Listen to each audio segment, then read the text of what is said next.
Hello, everyone. I think we're just about to get started here with another great live stream.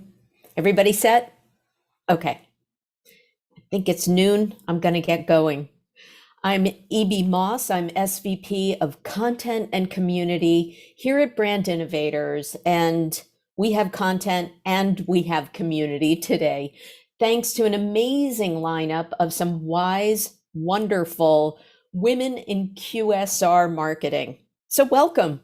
It's another terrific Brand Innovators livecast, and I am thrilled to kick it off. But before we get started, we want to thank all of the marketers, the sponsors, and even you, the audience, for helping make this event possible. But we'd really love for you to participate, and you can ask questions. So throughout the event, you can use the little Q&A widget and the chat widget at the bottom of your screen. And we encourage you to engage with our speakers and some of the other attendees by using that chat if you'd like. So without further ado, please join me in welcoming Erin Levzo.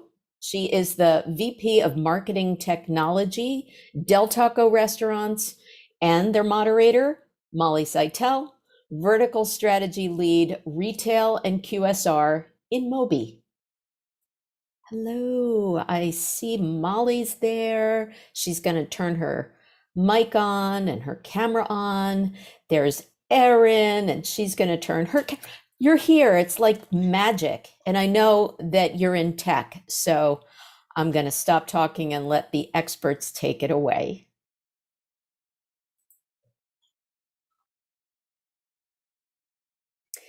Molly, I think you're muted still. There you go. I am unmuted now, officially. Hey, Erin, good morning. And thank you, Brand Innovators, for having us today. Erin, I'm looking forward to our conversation, given we had a great time on the phone the other day for our pre-call. So welcome. Thank you. You're welcome. And to our audience, welcome to everyone as well. So would love to kick it off, Erin, with just talking a little bit about your background, which I found to be really interesting and super inspiring for women in QSR marketing, as well as women in general in this tech industry. And would love to take you or have you take us through your journey and talk a little bit about your 40 and 40 as the CMO of the year, top 40, as well as your current role. So if you could talk to us a little bit about that, that would be great. Absolutely. Well, long story short, I grew up in Illinois, a small town, went to college, have a degree in theater, thought I wanted to be famous, headed out west, was planning on LA, couldn't afford it, landed in Vegas, bought a mattress off of the back of some guy's truck and a really bad apartment, ate, ironically, Jack in the Box until I could find a job and worked my way through theater and then worked in training and talent development, finally landing in internet marketing at the bottom of the barrel. Like I was the lowest man on the totem pole or woman on the totem pole. And I worked my way up. I did Caesars, MGM, Palms, left Las Vegas and joined Wingstop. After Wingstop, which was wonderful, joined Freebirds, then Hathaway, Martech agency, as well as Viejas Casino in San Diego. And then most recently was at Marcus Hotels and Resorts as the CMO. That's where I received the CMO of the year, navigating the pandemic. And then finally joined Del Taco. It's been over a year and a half now, and work remotely from Wisconsin. So it's been go, go, go. And we've kind of traveled the US doing it. It sounds super exciting. And I would love to also hear a little bit about your home life, because that's such an important part of being a woman in marketing in general. And as you and I talked about, there's that mom guilt thing that is Yes. real. But talk a little bit about how you balance or blend, as you like to say, your role at home as well as your role in the office, or I should say virtually these days. Yes. So, well, mom guilt is real. I have mom guilt every day. In fact, I have 3 small children. I have a 12, 10, and 6-year-old. And my 12-year-old walked in today. She said they have short days on like once a month on a Wednesday. They randomly have like a day where they get out at 11. I wish we all randomly had random short days. But she came in, she's like, hey, since I have a short day, what do you think about me coming home and like we can make candles together? We've never made candles before, nor do I have any interest in making candles. And she said, I said, honey, I have to work. And she just, the look she gave me, I was like, I'm so sorry. But so like mom guilt is real. But at the end of the day, like, I think they're going to look back at this and go, oh my gosh, same way that I did. Cause my mom worked full time. She worked 2 jobs, put herself through master's, getting a master's degree. And it's such someone that I really look up to. I want them to look back and go, my mom worked hard for this, right? But it is a blend. So balance makes it sound like something has to outweigh the other, or that work has to be on one side because life, the positive things on this other side. And it's actually a blend. And I like when I can bring my kids along for the ride, along with my company and what I do. It works better. There are going to be days I go to doctor's appointments and things like that, but guess what? I'll make up the time, or as long as the job gets done, right? But it has to blend together. Otherwise, it's 2 very separate sides, and that's never a good way to look at things. Yeah, I would agree with that 100%. And I know you made a comment that I thought was really interesting about when you manage employees, it's similar to how you coach your kids. So would love to have you talk a little bit about that. I'm sure we've all had experience with managing employees in a very different way, but those lessons can be applied to managing your home life and your children. Yeah. So ironically, there are a lot of similarities. Not to say that my employees or folks that I work with are children. I do not want that to come out as the connotation there. That is not the goal. Sorry about that. Yeah, I understand. One of the things we learn in leadership development, and I used to train on, is situational leadership. Everyone is different. Everything that drives me forward is not the same thing that drives you forward. And the same way that people study love languages, right? It's a different way of interacting with someone. And so when you work with employees, making sure you understand what drives them, what excites them. And it's not the same thing that excites me. The same thing that I love is not the same things that they love. The same rewards that I love are not the same rewards they love. And so managing them through situational leadership. And I say that because it's not unlike how I work with my children and I engage with them. Each one of my kids is vastly different. In fact, I don't have a clue how they're all related to me sometimes, except for like, sometimes they throw tantrums. I throw tantrums, like I see it in them. But outside of that, my oldest needs specific, clear direction, one direction at a time, right? You give her more than that, she can't handle it. My middle one is very, very different, right? She wants to sit down, have a conversation. She's a little more sensitive than the other 2. And the youngest one, you have to like really connect with him and talk to him. Otherwise it's he like just turns down the volume, I think, when I talk. So, and turns it back up when I'm done talking. He's like, okay, has no idea. So we always have to check for understanding with him. So each one is different. And I liken it to how you have each employee is different, and what drives them is what you have to figure out. Got it. Yeah, makes perfect sense. So I'm curious about, as a female leader, what are some of the barriers that you've had to overcome in your career journey, as well as where you are today, especially because you are or were one of the very first females in the food service industry. What's that like now? And how has it changed over time? Yeah. So for the longest time, even in college, people would say, are you a feminist? And I'd be like, there's such a negative connotation to that word, but I am. But more so than that, I just want everybody to be on an equal playing ground. And that is so hard depending on your gender or your ethnicity or whatever it is. And it's a constant conversation. We need to be on the same, at the same playing ground. Now, with that said, I remember my first leadership conference in the restaurant space, and I walked in and I was by far the minority in that room from being a female and then even taking it further and being a young female. Now, Then we started creating groups, right? We said we have a female forum, we have a diversity council. And whenever you have to create a group, you know you have an issue. You know you have an issue. We're not there yet, right? We still have these groups that go the same way that I was given an award for being a top female leader. And I really, really struggled with it. And I finally I accepted it. I was very grateful. And don't get me wrong, I'm very, very grateful about it. But I struggled with the fact that I'm a leader. I happen to be a woman, but I'm a leader. And I can go head to head with any man in the room or any ethnicity or whatever it might be. But when we stop calling these things out is when we know we've solved the problem. We haven't solved it yet.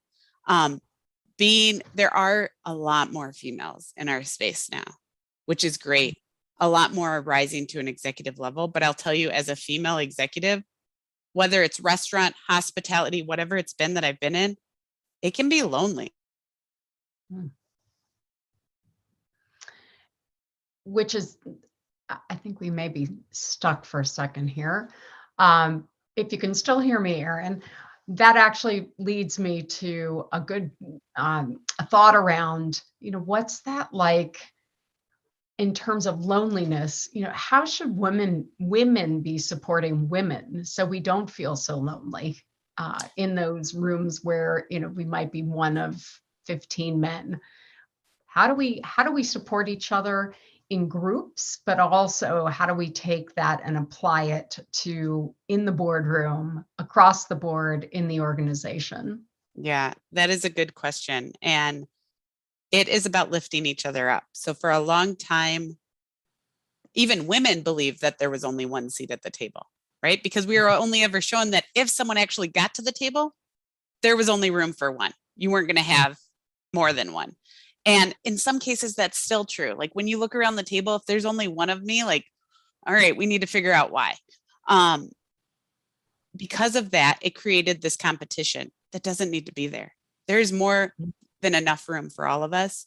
And so truly lifting each other up is how we fight that, growing, connecting with each other across all genders and ethnicities. But I think that's how you combat it. That's how you build those so it's not as lonely. And it's hard. I mean, I'll be the first to say that even making friends as an executive woman that has a family that's very busy, it's difficult. And it's hard to find people that you connect with on your level that don't judge you. And it has been challenging, but it's something that you're constantly putting yourself out there going, hey, I want to connect with this person. And the more we can lift each other up, the better it'll get. So that kind of leads me to the state of California just passed the law that one woman at least must be on the board of directors within organizations. Have to be honest, as a Californian, I was thrilled that at least we have a law. However, it shouldn't take a law, right? And Right. So I'm curious what your thoughts are around that. Yeah, I agree completely with you. It shouldn't take a law. I'm glad the law now exists. But again, you kind of go, how many people didn't have at least a woman on their board that we had to create a law, right? Like how crazy is that so many companies had to go, hold on, let's go find some women. And then I struggle with it. But again, it goes back to if you have to have a group, if you have to have a law, then it's clearly delineating that there's an issue. And at some point, we have to get to the point where it makes sense that we're all on the same playing ground. Got it. Yeah, I think it's somewhat problematic, just from my own personal experience.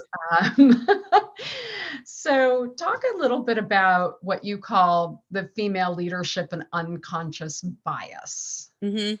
So I don't think people come out, I know we're talking about female leadership. I don't think anyone overtly plans to come out and go, you know what, I only want men. I'm only hiring men.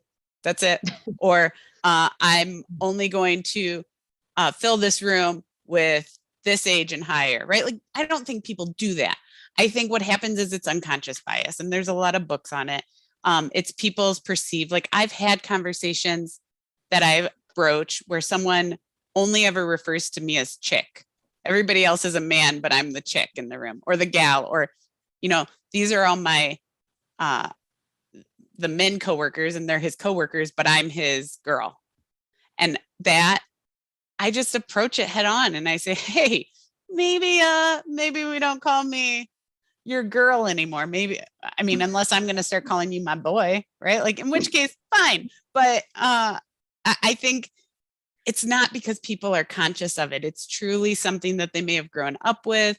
They're not realizing they do. Society has deemed it okay through motion pictures and things like that. So it's just having the conversations around it is how we discuss it and hit it head on.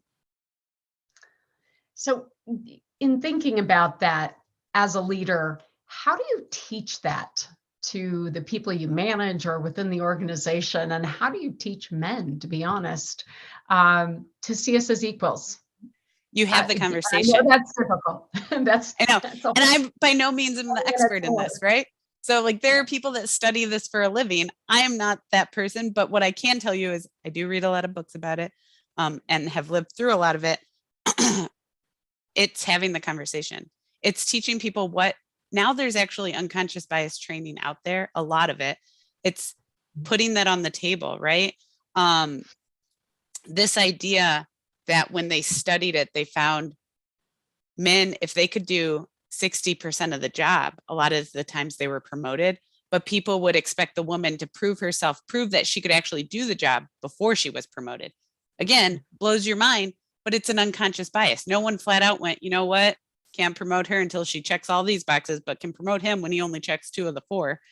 It's an unconscious bias. So the more we teach it, the more we talk about it, because people will tell you, I don't have any unconscious bias. We all do. I have unconscious bias that I have to check myself against. So it's putting it in your mind and going, okay, that's not a real thing. That's a stereotype. That's me filling in a blank without knowing the actual information. That you start talking about it, you realize what yours are, and then you can choose to fix them. You can choose to different words. And I'll be the first to say, I'm not perfect. I do the same thing. I have unconscious bias towards other things. And I don't mean that in like a hateful way or a bad way, just things you don't even realize, right? Like you think about, my dad will say something about like a certain type of driver, like female drivers. And I'm like, we're not all bad. We're not all bad drivers, right? Is that a stereotype? Is that unconscious bias? Is that hurting our society? I don't know, but it's not true. Like we're not all bad drivers. I am a bad driver. So I don't help that story, but we're not all. So I think having the conversation is a step in the right direction. And it also builds relationships and connections. Well, let's shift gears to your responsibilities on a daily basis. So tell us a little bit about what you do specifically at Del Taco. So I'm the Vice President of Marketing Technology. I work closely with my boss, Tim Hackbert, and we handle, I jokingly say, like, we sell tacos on the internet, because that's really what we do, right? We handle anything from the mobile app to e-commerce, delivery service providers. And I say we because it's truly a team effort. And when you oversee strategic marketing decisions, how do you use data? Data is important in everything we do. We analyze. Now, I don't believe any analysis is final. I believe data does what you want it to do, and it can tell lots of different stories. And the moment you think you've finished the story, a new data point surfaces and you're like, crap, right? I think the same thing, if you talk to doctors, they'll say the same thing is about medicine, right? They look at one thing in your body, which makes them look at another thing and another thing. It's never just one thing, right? This vitamin deficiency could be connected to something else happening. And I think of data the same way. So we use data in everything we do, whether it's optimizing our app experience, whether it's optimizing our media mix, whatever it might be. And I know you mentioned that Del Taco replanted every single technology and vendor over the last 9 months. Was that a result of when Jack in the Box bought Del Taco, or is that something brand new? Was it a charge that you led? And tell us a little bit about what that was like. So our Jack in the Box relationship is actually relatively new and very exciting. I was brought in as part of the team to figure out bringing loyalty to life. We didn't have Delia rewards before. And in those 9 months, we re-platform and rebuilt everything from email to SMS, everything, all moved over to new platforms, as well as built out a brand new loyalty program, which launched last September, Delia Rewards. I highly encourage you to download the app, 2 free tacos. And of course, I'd be remiss to say that today is 420. And there is a great promotion going on, as well as you can get free delivery through our app. So again, encourage you to check it out and enjoy the 420 rewards. With that said, it was a team effort and a passionate effort to get all this live, because 9 months to do everything is intense, but we were able to do it, get it live. It's a continued optimization with new builds coming every day and new features, but it's very exciting. That's great. Talk a little bit about that loyalty program. I mean, there are so many out there. When you and I first talked, Starbucks, of course, came up, Amazon came up, Subway came up. So some of the top, obviously those top, or I should say, really well-known loyalty programs, very popular. And of course, they all started early with those apps. And then as we saw the acceleration through the pandemic of app usage and loyalty, talk a little bit about how you strategized. What was it that you felt was super important to customers through your loyalty program?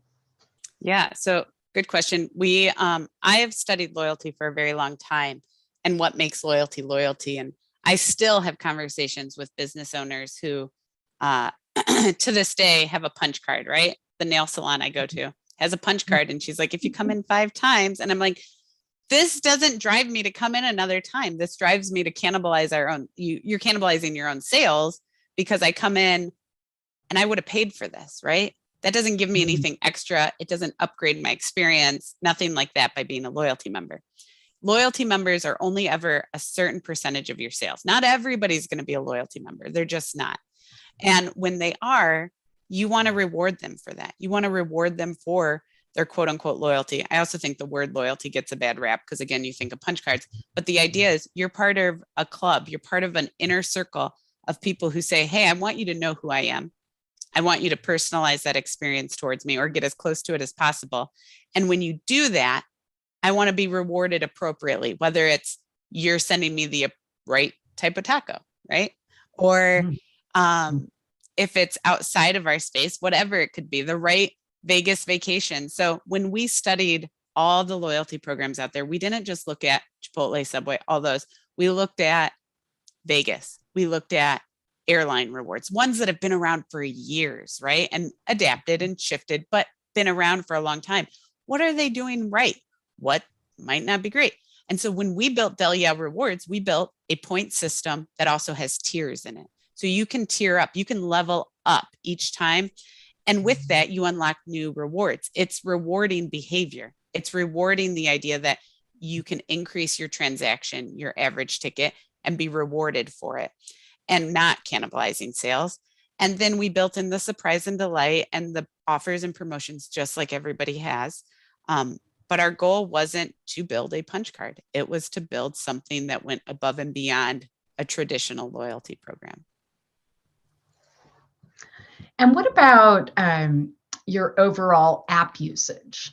So not necessarily the total number, but how have your sales increased since your mobile app? I would imagine it's newly formatted now that you've got this great loyalty program.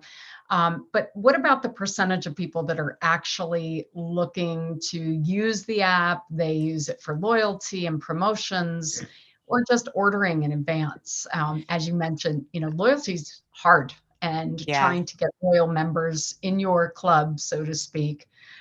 There are a lot of disloyal customers, I would imagine, out there. So how do you keep them coming back? I know that's a multi-question, but how do you keep them coming back? And then when you're thinking about it in general, how do you keep your mobile app updated with the data that you're collecting? There's a lot in that question. Well, I'll start by saying that, no, it's good. Our numbers have continued to increase, and that's what you want to see, right? You don't want it to become stagnant. Now, this is not Field of Dreams. If you build it, they don't just show up, they don't just come. This is like, you build something cool, you need to tell people you built something cool, you need to share it. So a lot of that comes into how we acquire new guests and how we're talking about it, including like this, we're talking about it, right? And then getting people over that hurdle of downloading another app. None of us like to download another app. Like, that's just another thing on my phone that I swipe past and I'm like, oh, did I use that? Oh, what's that? Right? Or another push notification I get. So you have to entice them. And that's our 2 free tacos for downloading the app. The other thing too, is when we look at how do we keep it new and fresh and adding features. That's why I say with anything, a website, a mobile app, it's a living and breathing organism, right? We don't turn on media and let it sit. We constantly optimize it and change it with anyone. You can't build a website or a mobile app and just let it sit. You have to be constantly optimizing and changing and refreshing to keep it new and fresh, and then communicating with your customers. Because again, if you build it, they forget it's on their phone, and you have to remind them like, hey, we're here. And when they come in once, enticing them to come in a second time and a third time in a shorter amount of time than would have typically been their time frame. So if we see someone coming in every Monday, maybe we could get them to come in Monday and Thursday. Maybe not. Maybe they're just always on Monday because that's when they're near us, right? Starbucks does the same thing. I know because I get my latte things and I go there all the time, right? They say next time you get a latte, you should get a breakfast sandwich. I just want to stick to my latte, man. Like, I can't handle your breakfast sandwich right now. And that's okay, but they tried, right? And maybe someday I'll want one. Who knows? So yeah, it's great. And so you mentioned media mix, and I would be remiss given that I'm from Moby, and that's part of what we do, right? So in-app advertising, how does that work for you? And what are you looking at when you're looking at mobile app strategies? And my apologies, I have a dog in the background barking, so sorry, everyone. no worries. Talk a little bit about in-app advertising and the types of media mix that you use related to that actual app experience.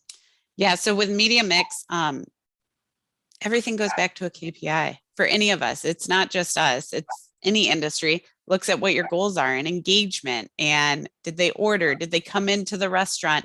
And that's how we decide if it's working or not working, right? It's not good enough just to say, hey, we got this many impressions. That hasn't been good enough for years now. It has to be, what did they do when they saw the ad? Did they walk in? Did they order? Did they click to our website and do something? And let's figure that out so that we can optimize their experience. It's just as much for us knowing how it worked as it is for the customer to receive the best experience, whether it's in-app or wherever it's served, it's part of our broader strategic plan to make sure that our media mix is handled that way. In-app is obviously part of it. Great. And then I'm curious, as we start to get toward the end of our conversation, sadly, I'm enjoying it. Talk a little bit about the future. So fast forward, let's say it's even a year, because of course everything changes, innovation within the 18-month time frame that everyone talks about. But thinking forward, what are you excited about? What are the technologies you're thinking about for the company, as well as what do you think is going to die out, and then what's going to continue? I would say that what excites me most right now is AI and bots, and this idea of it not having to be a human behind the screen, that it can, not to say that it's replacing anyone, but it could. But like this robot. Now, I say that, and I still think that's exciting in the future, but yet, I don't know, 3 or 4 years ago at CES, robots were all the rage, and I've yet to see them everywhere. So like, I went to McDonald's the other day. A kid took my order. It wasn't a robot. And so if they are the now, why don't I see them everywhere is always my question. Like, why aren't we doing more of it? We were in Las Vegas recently, and I thought I'd see more robots. I was very devastated that I didn't. I did see a dancing robot. That was kind of cool. But again, no, but like, there wasn't a robot making my food. There wasn't AI taking my order. And I thought for sure have seen more of it at this point. Mhm. So I still think that's a future. I did see in the Vegas airport, in case anyone's wondering, in Gate C, there's a Burger King, which is always, always, always busy, because it's like the only food option right there. And they put in kiosks, and I noticed the line was much shorter. So people are moving in the right direction, but I still think that's for sure our future. I just am not sure why it's taking us so long to get there. Yeah, I recently read a stat, and it was from the National Restaurant Association, where the hope is by 2030, all restaurants will at least innovate with something new, on whether it be using technology on the back Yep. end to merge labor along with orders so that fulfillment is quick, and then ghost kitchens, for example. So 2030, I guess, is the year that everything's supposed to change. Honestly, I hope it happens long before then. But the robots, I am actually seeing them on college campuses. I can say firsthand that my daughter's school, they're all over the place. People are tripping on them, but easily you can order through a mobile app, and this little robotic thing is going up and down the hills of Cal Berkeley or Tennessee or wherever That's great. colleges are today. So they're on their way, but I think mainstream, it is, Yeah. like you said, it's going to take a little bit of time. I'm going to leave just a few minutes left for any questions out there while we wait for those to come in. And I encourage everyone who's listening to please add some questions for Erin. But in the meantime, what kind of advice do you give to young leaders? I know you do a lot of mentoring, and I'm curious, what would you say to a young woman who needs your advice and is thinking about moving through the ranks, if you will, of her organization? Yeah. So I have over my career mentored a ton of young women, and I love doing it. And I will tell you what sets them apart is the ones that want to work for it versus the ones who just are looking for me to hand them something. Now, when I do talk to them, what I see is like, if I could write in the sky, I would, which is ask for it.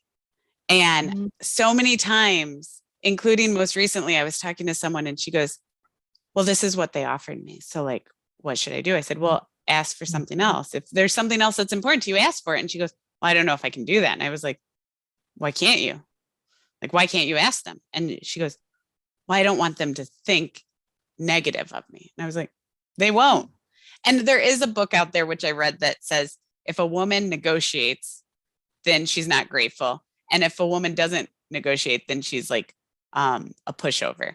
And like the whole story of it was, there's no right answer, right? There's no way to look at it. But to me, you have to ask. If you don't ask, you don't get it, right? And I said to my daughter the other day, because she goes, can I have this? And I'm like, no, the answer is always no. And she goes, but sometimes the answer is yes.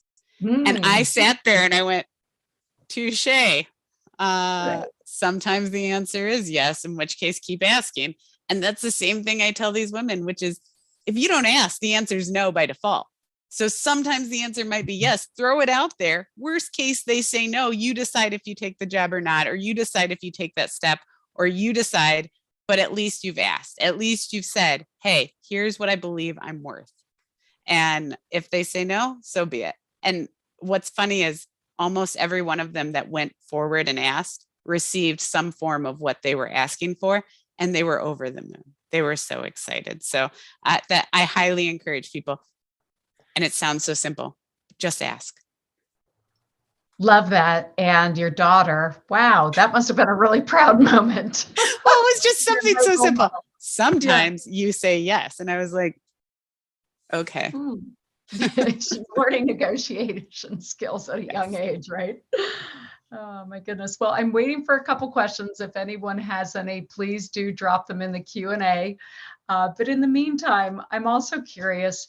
So when you're talking to young women, what are the kinds of things, or what are the kinds of jobs that you hear are available to women, which are opening up basically for the first time? I know that, IT, for example, there are lots of girls and women in IT or hoping to be in IT. So I'm curious, is that open to women now? Is that field Yeah. engineering and such? Is it's opening up? So I will tell you that the women mentors that have gone ahead of me, that are a little bit older than me, they had to conform to a man's world, right? They had to play the same game, be this, and identify almost like in the same mannerisms, the way they approach things. They paved the way for people like me. They paved the way. They worked so hard so that as I come through, I can be my authentic self. And I think we're seeing women in these roles all across the thing. At Del Taco, we have a vice president of restaurant technology in IT that is a female. And it's amazing, right? Like, it's so exciting to see what our company has been able to do and promote through diversity and gender equality. And I love that. And we're starting to see that more and more. Now, do we have a long way to go? Absolutely. Like our females on boards thing, but we will get there.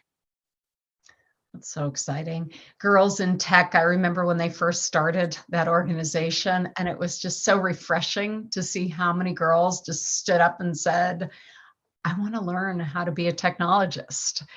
Such a cool, it's so cool that now that's kind of the norm, for a lot of young girls and aspiring leaders in technology, which is pretty cool. So in the few minutes that we have left, which actually we may even be cut off time. I don't know if we are, but I think our host here is maybe. Go for it. I'm sitting on the edge of my seat. What's the last question? Well, I would just say, I think our very last question would be, in QSR, what does it look like in terms of overall women within the marketing organizations? And what kinds of skills do you think people need to actually get to the level where you are? That is an interesting question. I would say that marketing from a female standpoint, we've seen a lot of movement on the director and below level. We have to continue to promote the above director level for females. From a skill standpoint, outside of your traditional marketing skills, you need to have, I think what helps set myself apart is emotional intelligence.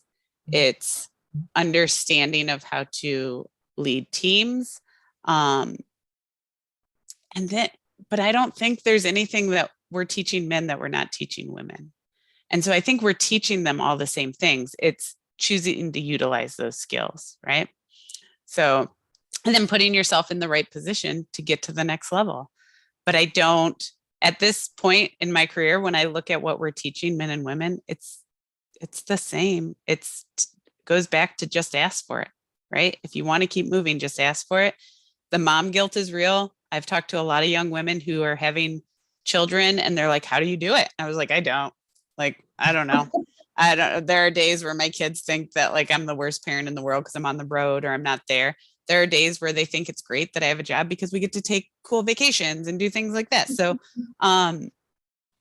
they're going to survive whether or not I'm home all the time and hopefully look up to me one day. They don't know it now because I'm not cool. My daughter told me yesterday that she goes, my friends and I were Googling our parents to see what showed up. And my husband like dropped his food and it was like, what showed up like about me? And she goes, Mom, you're kind of famous. And I was like, all right, that's like the nicest thing you've ever said to me. And then she said, that time you had the carrot colored hair, that looked pretty good on you. I was like, cool. And she goes, we're just going to call it the carrot hair now, Mom. And I was like, okay. So they don't know. But what I will tell you is managing being a mom, a career, all of this stuff, it's not easy. It's not ever going to be easy. But if it's important to you, if your career is important to you, which mine is, many of these women I talk to, it is for them, then you keep asking, you keep learning, you're going to move up. Wow. Well, that is the perfect way to end this really fun conversation. And I want to thank you for your candor and just making this so enjoyable for me as a moderator, and to thank Brandon Innovators for the opportunity. But great to meet you, Erin. And all the best. Keep Thank you. climbing. Thank you so really much. impressive. Yep. That was great, I have to say. And there was one comment in the Q&A, but it wasn't a question, and I'm going to second it. Jeff Lynn wrote in to say, I don't have a question, but I wanted to tell Erin I really enjoyed the conversation. And I think we all did. Thank you. Erin, I do have one question for you, though. Is it true? You said to ask for it, so I'm asking. Is it true you're a ballroom dancer? Yeah, I am a Uh-huh. ballroom dancer. Is there no end to your talent? Oh my God. I took it up a little over a year ago when the pandemic hit and needed like something to get me out of the house as an extrovert. Yeah. And I've fallen in love with it. Like I've gone every night this week. Yeah. And not only is it a great workout, but you can't think of anything else because you're trying to think, are my hands, my feet, everything. And as a leader and as a type A, it's been good for leadership skills because you have to release control. You can only That's control right. what you can't can. lead necessarily. No, the first time I was like dipped towards the floor, I was like holding on for dear life. And they're like, no, you have to let go. And I was like, but I'm going to fall. And they're like, but you're going to succeed. And it's that whole like, will you fall or will you fly? And I'm like, oh God. But yes, I love it. I've fallen in love with it. Perfect. No means am I Perfect quitting my analogy. day job. Oh, I you're love going to be it. on Dancing with the Stars. I'm no. certain if you ask for it, you'll be on TV soon. There you go. Well, from a swing dancer to a ballroom dancer, I want to thank you both so much. And with that, we'll see if Mita Padi can top that with her skills and talents. She is the VP of Brand Marketing for Mod Pizza. And I have to say, I'm already a fan of hers because they offer a gluten-free option, which I'm so excited about. And this is moderated by Allison Lambrosa, and she is head of sales, travel, and growth for TripAdvisor, which I'm also a fan of. So this should be another fantastic conversation of women in QSR marketing. Hello, thank you for joining us. Hi, thank you for having us. Enjoy. Hello. Yes, thanks for that great introduction. I know, thank you. And a great conversation to follow from Erin and Molly, and I'm excited to continue the conversation. So I know we just did quick intros. I will do one for myself. Really excited to be here today. As mentioned before, I'm Allison Lambrosa. I'm the head of sales and brand partnerships at TripAdvisor. As many of you may know, we are one of the world's largest travel guidance companies. My focus specifically is working with partners like Mita, and I'm sure many of you that are listening today, on the innovative ways in which we connect brands to our global community of explorers. So one of the reasons I'm here today is because TripAdvisor has and continues to be a leader in the dining category, influencing millions of dining decisions daily, both on a local and of course on a travel scale. So really thrilled to be here to join the women in QSR marketing. So I'll start with this, Mita. I just did a quick little background for myself. If you could start with an introduction and what your role at Mod is. Yeah, absolutely. So I'm Mita Padi, and I am the VP of Brand Marketing at Mod Pizza. I've been there a little over 8 months now, but I've spent the majority of my career as a QSR marketer, having benefited working for really great brands such as Taco Bell, KFC, Starbucks, to name a few. I'm really excited about joining Mod last year, as many of you, I'm sure, went through the pandemic kind of reassessing priorities and what was most important. I really sought out a company that really put people first, and Mod's culture and philosophy and ethos really spoke to me, and I was very, very excited to join the brand. We are growing tremendously. We've got 500 stores across the US, and we're opening more every day. And it's a fantastic team and a fantastic product. I mean, who doesn't love pizza? So, and I live in Seattle. Awesome. I will second the pizza confidence. Yeah. Huge fan. So how'd you get your start in QSR? What gravitated you towards the vertical? Yeah, so it's really interesting. I actually started my career in consumer insights, and I was kind of on the supplier side of the world, kind of providing insights to brands. And there was an insights role that opened up at Taco Bell. And I was recommended for the role. And I went for it and I got the job. And that kind of was my entrance into the QSR world. And as soon as I stepped into that job and kind of, saw behind the scenes what happens, I think a lot of people think like, oh, the food just shows up, right? And I go there, I get my food, and it just kind of happens. And you don't realize that there are these massive teams working on every aspect of what you're buying, from the menu board to the product to the name to the store design.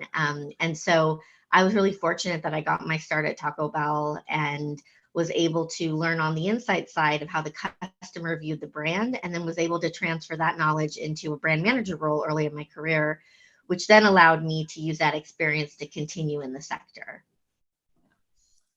We all, next time when we have our next taco or slice of pizza, we'll have it with a little bit more appreciation. Yeah. And so I know that you said you're relatively new at Mod, and I think, we talked the other week in preparation for today, we wanted to focus a little bit on career pathing and career trajectories for the people listening today. So at your stage of your career, what was it that you were looking for in a company, and how did you get to Mod?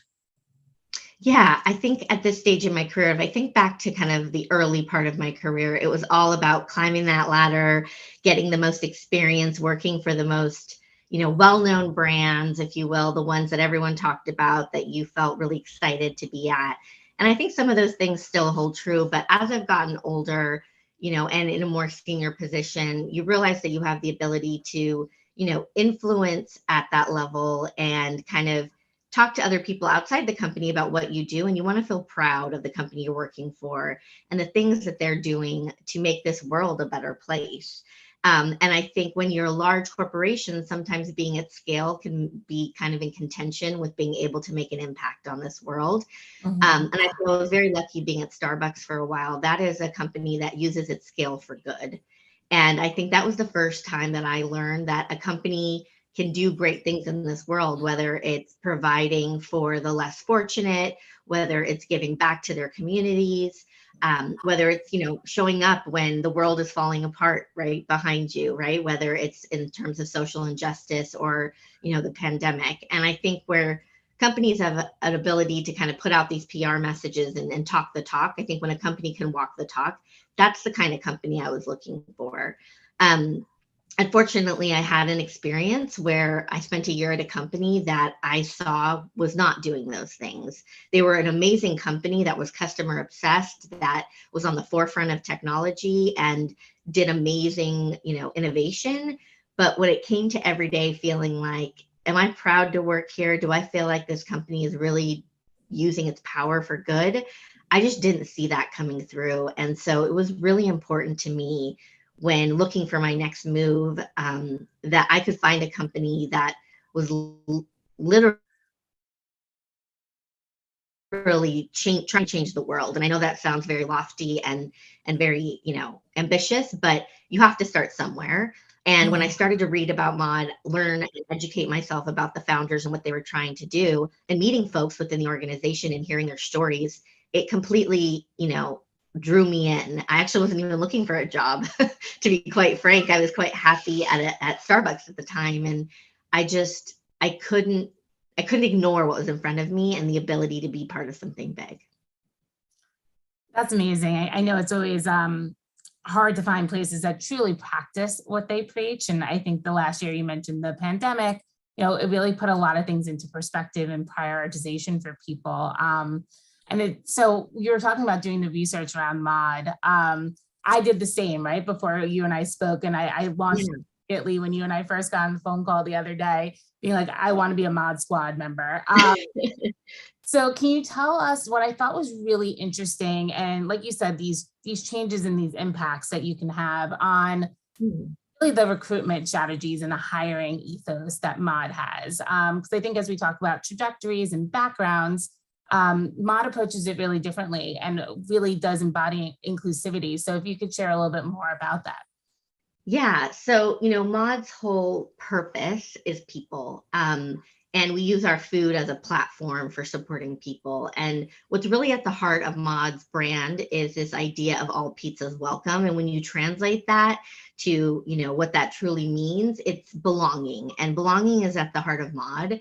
And the reason that's the case is because when we look at hiring, whether that's in our stores or in our main office, we look to bring in people who have faced barriers to employment. So a lot of people who wouldn't have been given a chance because of their background, and that could be anything from education to disability to social injustice, to just having not had a traditional path. Mod doesn't see that as a downside, or there's no issue with that. It's not a barrier. Sorry, that's what I was looking for.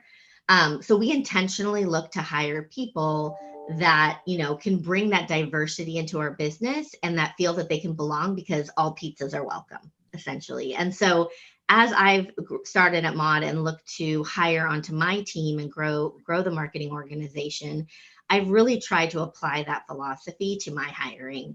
I have been, I'll call it, trained throughout my career to look for certain aspects or skills or backgrounds or qualifications for marketers.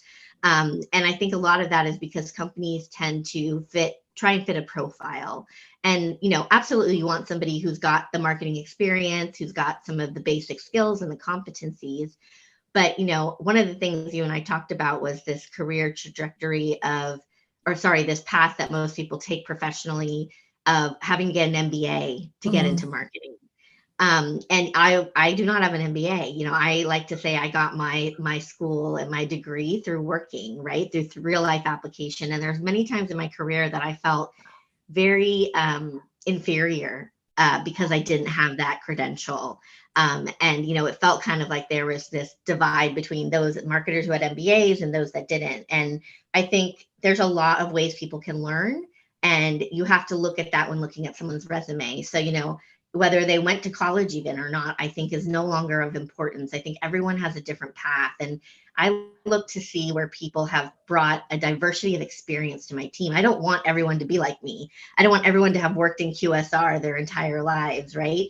I can bring that experience to the table. I'd rather have somebody who maybe has worked in the field and worked in a restaurant and has brought that perspective to the table from a marketer's lens. Or maybe somebody who has worked in a different industry but understands what it's like to market to a consumer that's looking for a quality product, or a product, if you will, online and digitally, and so can use those skills to transfer. So I really opened my aperture in terms of not going straight to the education and the brand when it comes to looking at resumes. I really look for, is this person going to round out my team because they bring a whole different perspective and a whole different area of expertise that I currently don't have, and that Mod could benefit from, and that others can see, well, hey, look at this individual. They didn't have that traditional experience, but they were still hired. And I think that inspires other people to apply for jobs that maybe they don't feel like they perfectly fit into. Yeah, that's incredible. I think the MBA piece for probably a lot of people here is incredibly relatable, and a question that most people probably ask themselves at some point. Yes. And then being able to cast such a wide net. There's probably a lot of resumes that you go through, but it really does allow you to find unique talent and perspectives. So with that, when we think about, rising the ranks that we were talking about, for these people that have more diverse backgrounds, and for anybody who has more traditional marketing background, what would you say is the biggest piece of advice that you've seen success for yourself and for others? In terms of rising the ranks, you mean? Yeah. Yeah. I think it's ask. Sometimes you have to, and I heard Aaron say this too, but you have to ask for what you want. And it's like asking for a seat at the table, right? Asking to be included in the conversations with leaders, asking to be part of projects that have high visibility. And you may be the person that's doing the busy work, but if you're part of something that is shifting a company or a brand, and you're able to learn and get exposed to leaders and how they're managing those projects or the company, I think that can provide a tremendous amount of learning and your ability to feel comfortable around leaders and speak up. And so I think if you're always kind of, doing the work behind the scenes, if you will, I think there's definite benefit to that. But I've always tried to ask for a seat at the table, even when my title didn't allow me to, have that seat. But it's either to say, hey, may I listen and observe, or actually I'd like to bring forth an idea or share my thoughts on this. And so I've never been afraid to ask for what I want. And, even today, I feel really fortunate that I have a seat at the executive table at Mod. And I always feel like I can, ask questions, challenge my peers, raise things that may be difficult to talk about, because I feel like over the years, I've gained that confidence and that level of comfortability, having done it very early in my career. Yeah. That's great. And I agree. It's the piece of advice I feel like everyone gives. You have to ask. If you don't ask. Right. But I think there's this aspect too, where I was actually talking to a woman on my team yesterday who, is early in her career. And she made a comment where she said, these are the things I want, but I feel bad asking for them. And I said, well, why? Why do you feel bad asking for them? Is it because you think you don't deserve it? Is it you think because you're going to be judged?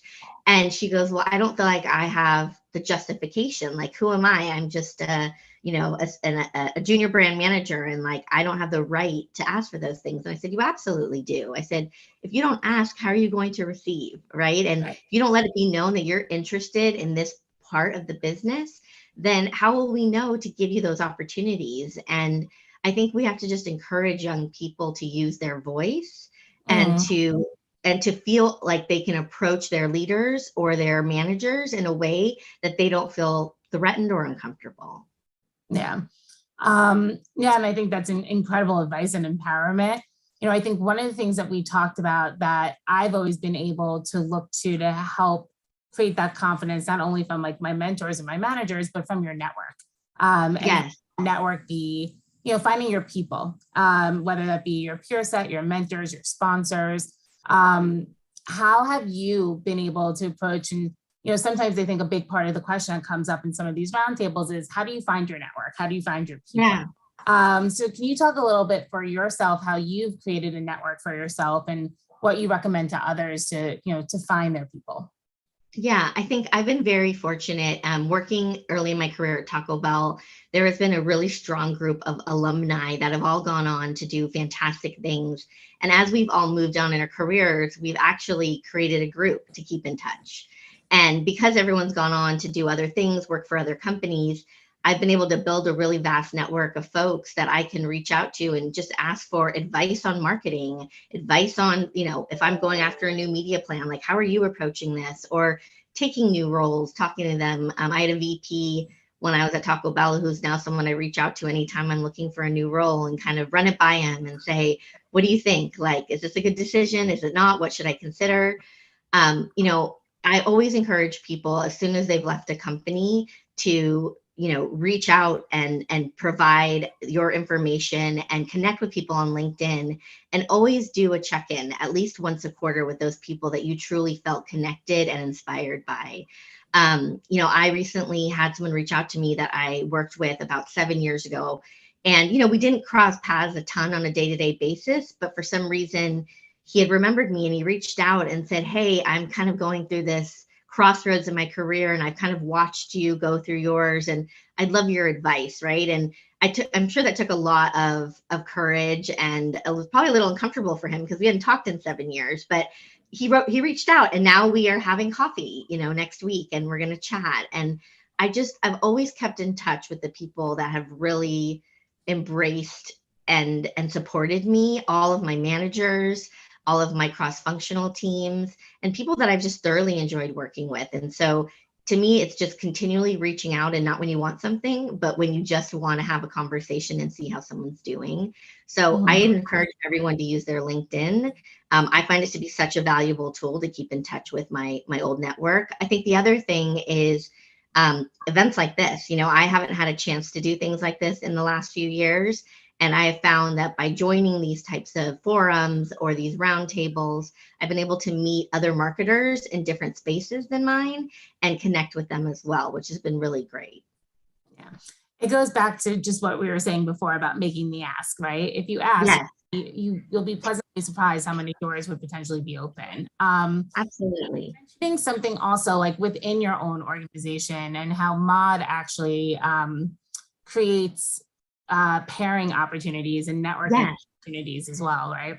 Yeah, so we have like a lunch program. We call it like Best Buddies, essentially, or Lunch Buddies, actually is a better term for it. And essentially what it allows you to do is have lunch once a month with somebody who works in our stores in a field capacity and someone who works in the headquarters. And so you're able to bridge that gap between those out in the field and those in the corporate headquarters to understand and put yourself in their shoes and understand what's going on with their jobs, with their work, in their lives. And, really kind of trying to empathize with each other and also create an opportunity for those in the field. It's very natural in QSR for people who work in the restaurants, who support our stores at a regional level, let's say, or a district manager, to want to eventually come into a corporate role. And sometimes they don't know how to do that. They don't know what that path looks like or how to get that start. And so this really gives them an opportunity to build a connection and a network within the headquarters to then say, hey, I saw this job come up. I'm interested. Could you help me learn more about it? Could you introduce me to the hiring manager? So it's a really great program. And I also think it helps me do my job better, just to understand what's going out there in the field. Like, I'm here to support these restaurants out there. And my lunch buddy is kind of my eyes and ears, if you will, out into the marketplace. And so it's highly beneficial for me in terms of just understanding how customers are behaving in our stores and what they're asking for, what's not working. So it's not only kind of a business a business goal here, but there's also that connectivity and networking, which is incredible. Yeah. Excuse me. No, I think that's great. There's outward and then there's also inward and what you have at your fingertips to be able to work at. So shifting gears a little bit, we talked a little bit about trajectory and networking and, the lens in which we look at applicants, but now you've been here for 8 months now at MOD, right? Yes. What are you working on right now that you're really excited about? Well, I'm working on kind of looking at who is our target audience and kind of trying to turn that on its head a little bit. I think when you look at QSR, and I've experienced this working for a lot of brands, they tend to be a very male targeted segment. Yeah. I think, it's natural, young men just kind of, eating fast food, going out there, wanting not to spend a lot, but wanting to get a lot for their money. They have been my key target audience for as many years as I can remember. As I look at MOD and I think about the role that it plays, not only to feed folks, but to kind of be part of communities, have really looked into the data to understand who our key target audience is and how we maybe talk to the decision maker in the household here. And in this case, families are a big component of MOD. They come in quite often, especially on the weekends, like a Friday night, a Saturday afternoon, Sunday after the kids have their baseball or soccer games. And mom is really looking to feed their family and do so without compromising quality, without having to break the bank. And so kind of really looking at a campaign that speaks to mom, who is kind of that key decision maker, or even the head of the household, I'll say, because it's not always mom. It could be anybody. But how do we use that head of household, who's that decision maker, to think of MOD? And so we are working on launching a campaign that is targeted towards that segment later this year and promoting it during back to school time, which we know is going to be a really hectic time for families as they prepare and get ready for their kids to go back to school. We want to help them with that opportunity and that journey in that time of year. And so really excited to look at lensing our advertising and our programs towards a different audience. Yeah, that's exciting. I mean, you took the words out of my mouth before, where we do traditionally see a very singular representation in terms of like the marketing messaging. Yes. So that research in uncovering that and being able to action on that is one that's exciting. So we'll be keeping a lookout. Knowing that audience demographic is so powerful for you, are there other ways that audience will impact your decisions outside of like your marketing placements or your messaging in terms of evolutions of store design, hours? Yeah, I mean, I think factors? the other aspects that we will consider, one is we have a huge fundraising program at Mod. Fundraisers are kind of the bedrock of our business when we open new stores, and it's how we reach back out to the community. And so many of those fundraising efforts are actually led by moms that are, leading the PTAs at school, leading volunteer efforts, booster clubs, those types of things. So we're really looking at how we amplify our fundraising towards that right audience. I think that's one aspect. I think the second aspect is product innovation.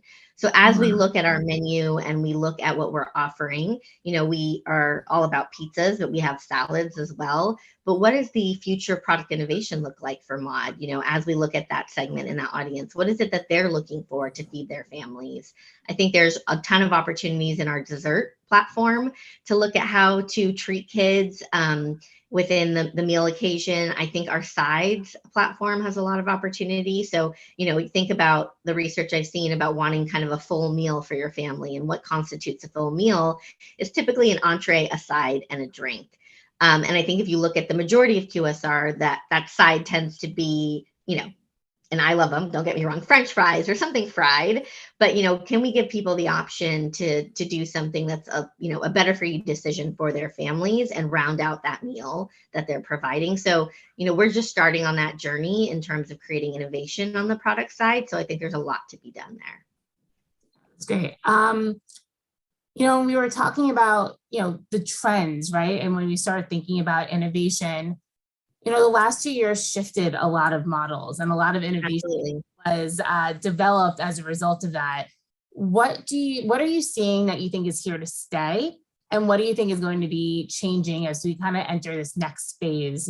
Mask mandates have been lifted, the phase that seems approaching. So what's your perspective there? Yeah, I mean, I think everyone can agree, like, the ability to order digitally is not going anywhere. If anything, it's about expanding those options digitally. So the likes of curbside, delivery, pickup, I think it's about optimizing those channels and providing the best guest experience that you would if you were eating in store. And so I think there's a lot of work to be done there. And Mod as a company is definitely focused on improving and providing the best guest experience in our off-premise channels.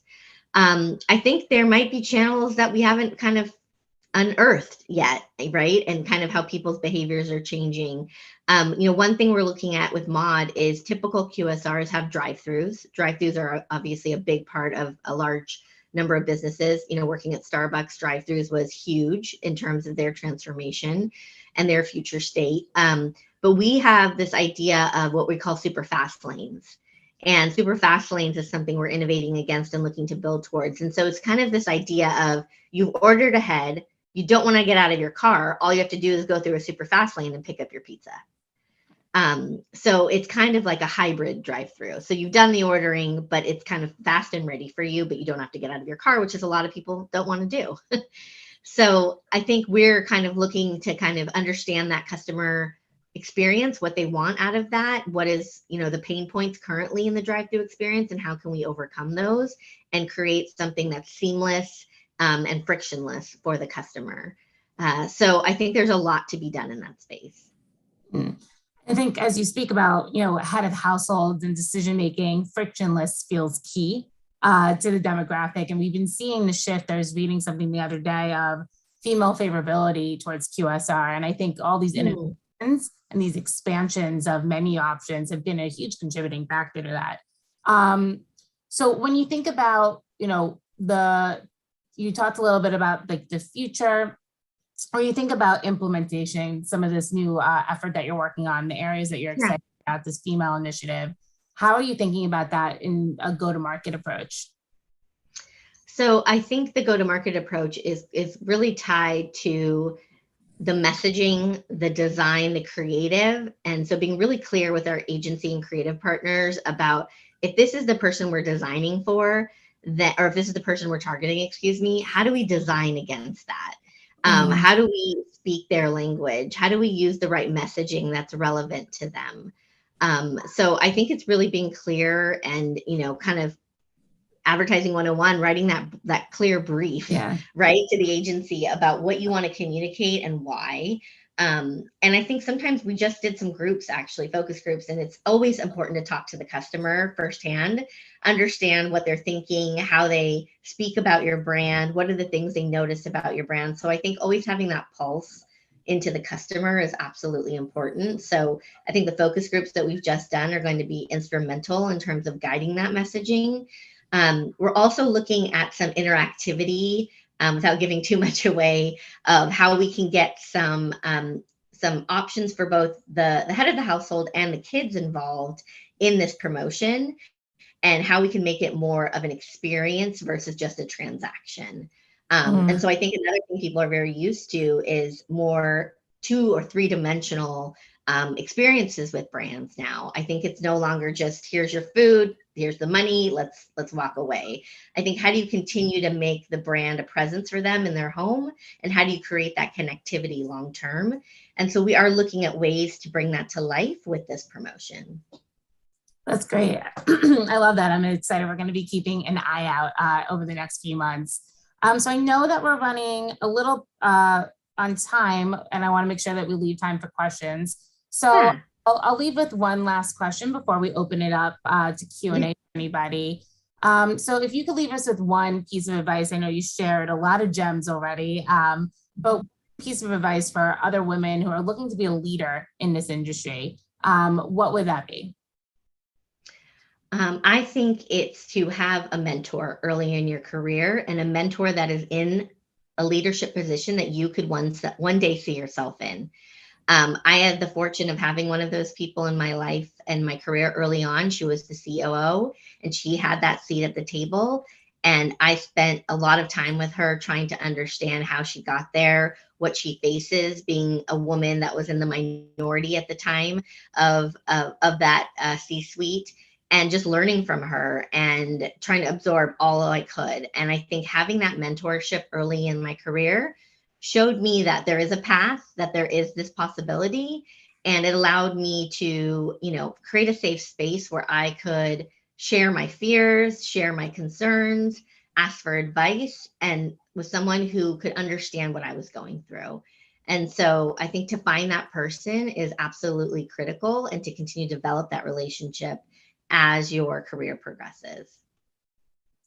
That's great. As someone who didn't know how badly in earlier in their career they wanted or needed a mentor until it naturally happened, I could say firsthand, if there's a proactivity there as well, and you can identify that, it really does go a long way and truly change my trajectory as well. So with that, I want to open it up for questions for anybody. Q&A widget.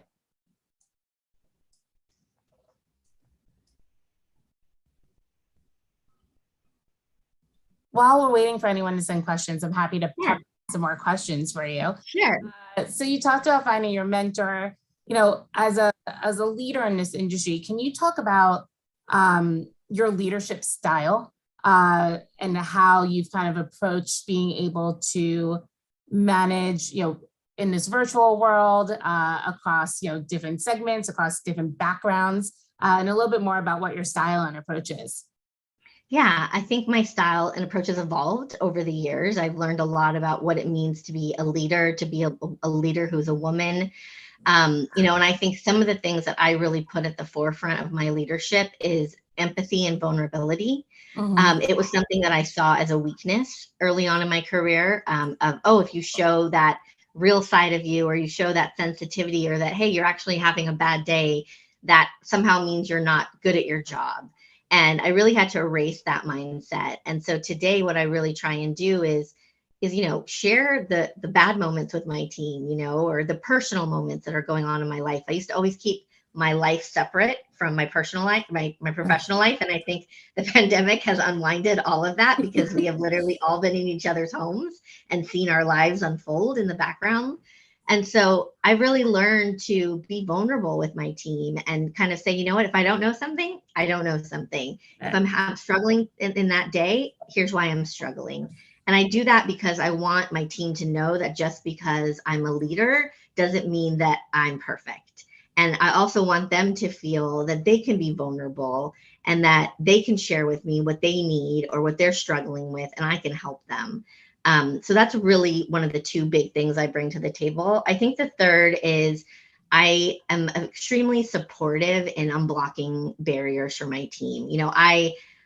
I really don't, get involved in the day-to-day. I let them kind of spread their wings and unleash their potential.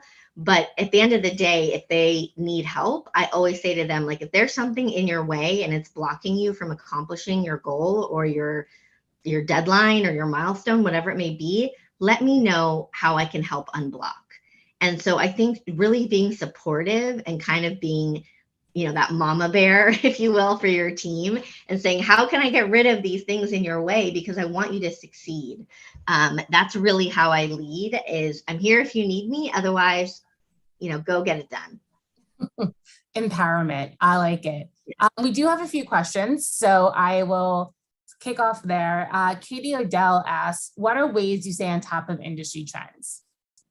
Well, number one is I love food. So I'm always going out and trying new concepts, new products that I've launched. So I think it helps that I love to eat. So I definitely go out into the marketplace. That's number one.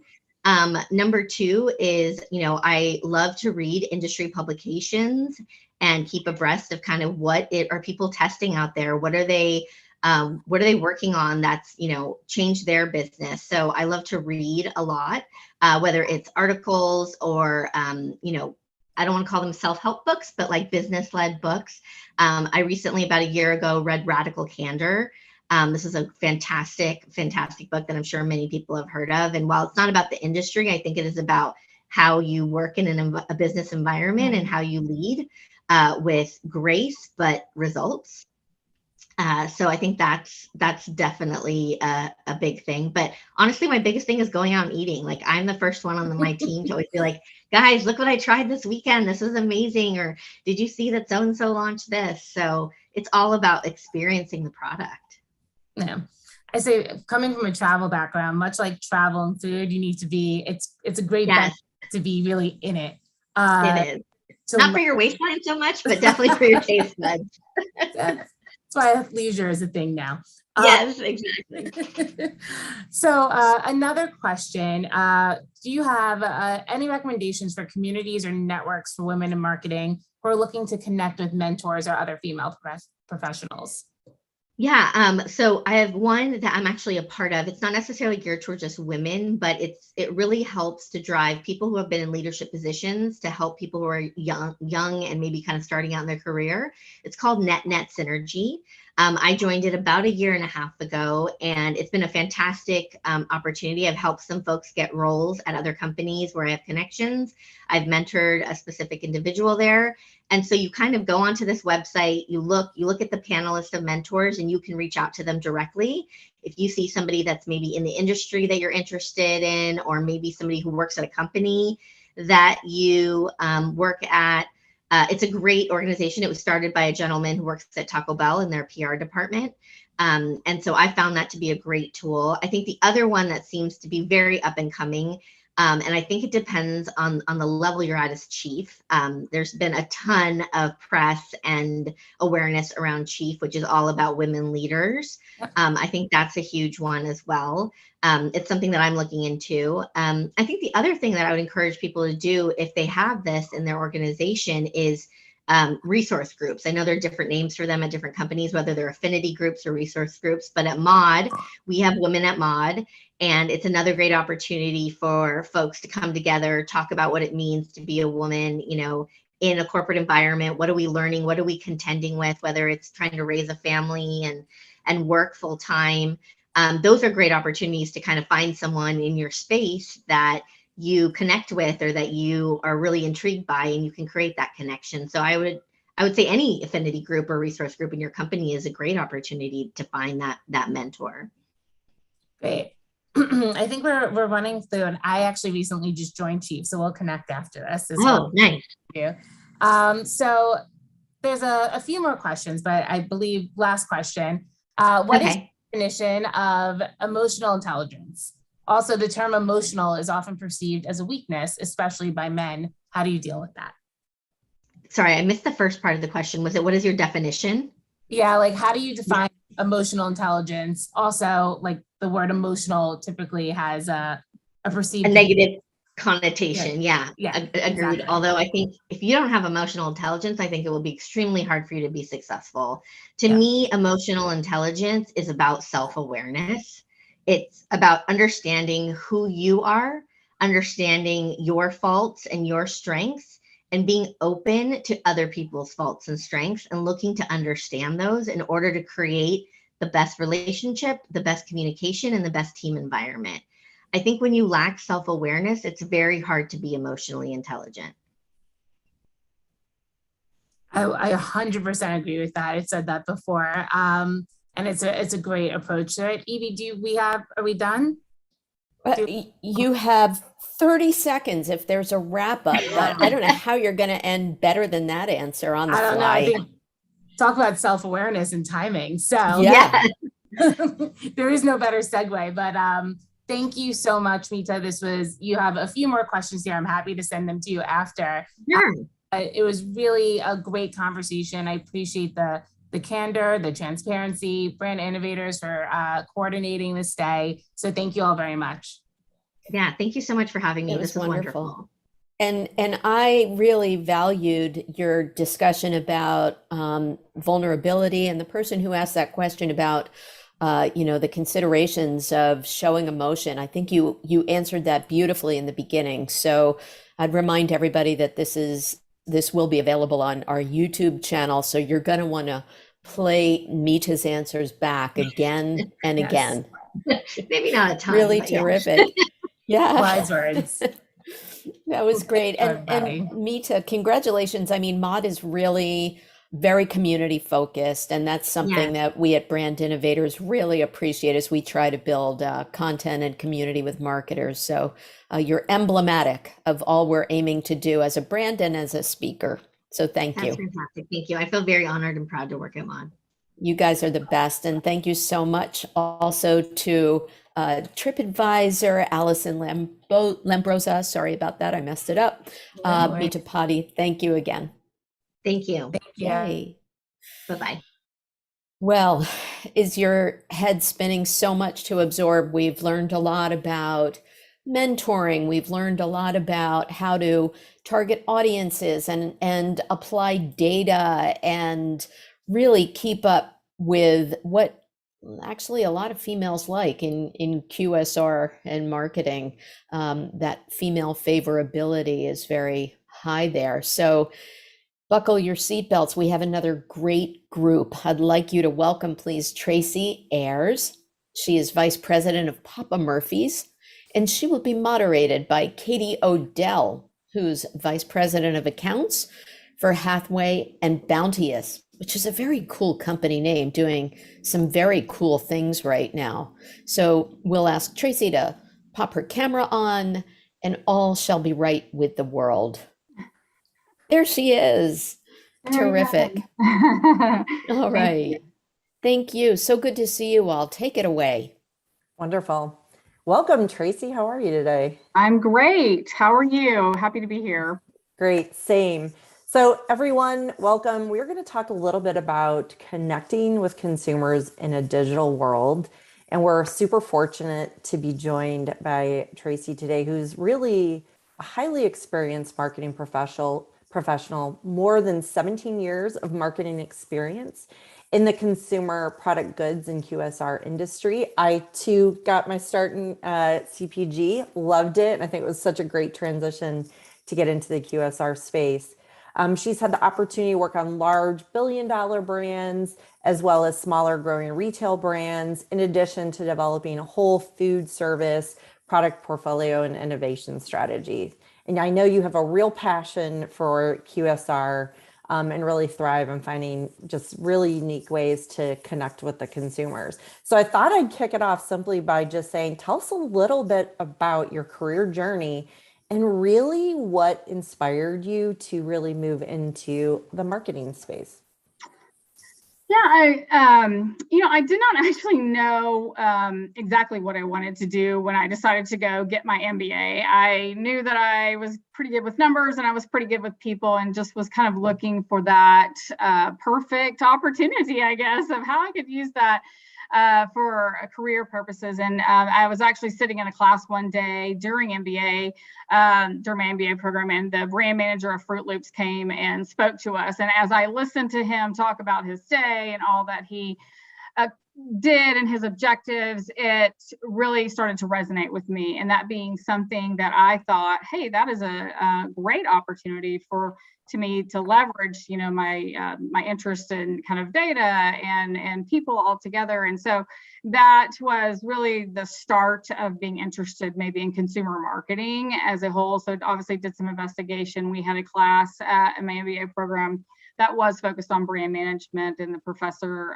was very connected and brought in a lot of high-level executives from CPG companies. So then I got another view just from their lens as to what it meant to be a marketer in that space, and really just solidified my desire to pursue that as a career. Landed an internship in between my first and second years of MBA program at Sara Lee, and then proceeded to work there after MBA program. And it was the great folks at Sara Lee that gave me the opportunity to work in and work on some really impactful projects at the time. And it was there that I really started to understand how you really bring all the pieces together to build a very strong P&L for your brand. And that was a general management type role in a warehouse CPG environment. And from there, I did go and moved south to Texas, where I worked at Dean Foods and Frito-Lay. And those were brand roles, but interestingly enough, in DSD environments, which can be a completely different experience. And little did I know that, until I stepped in. And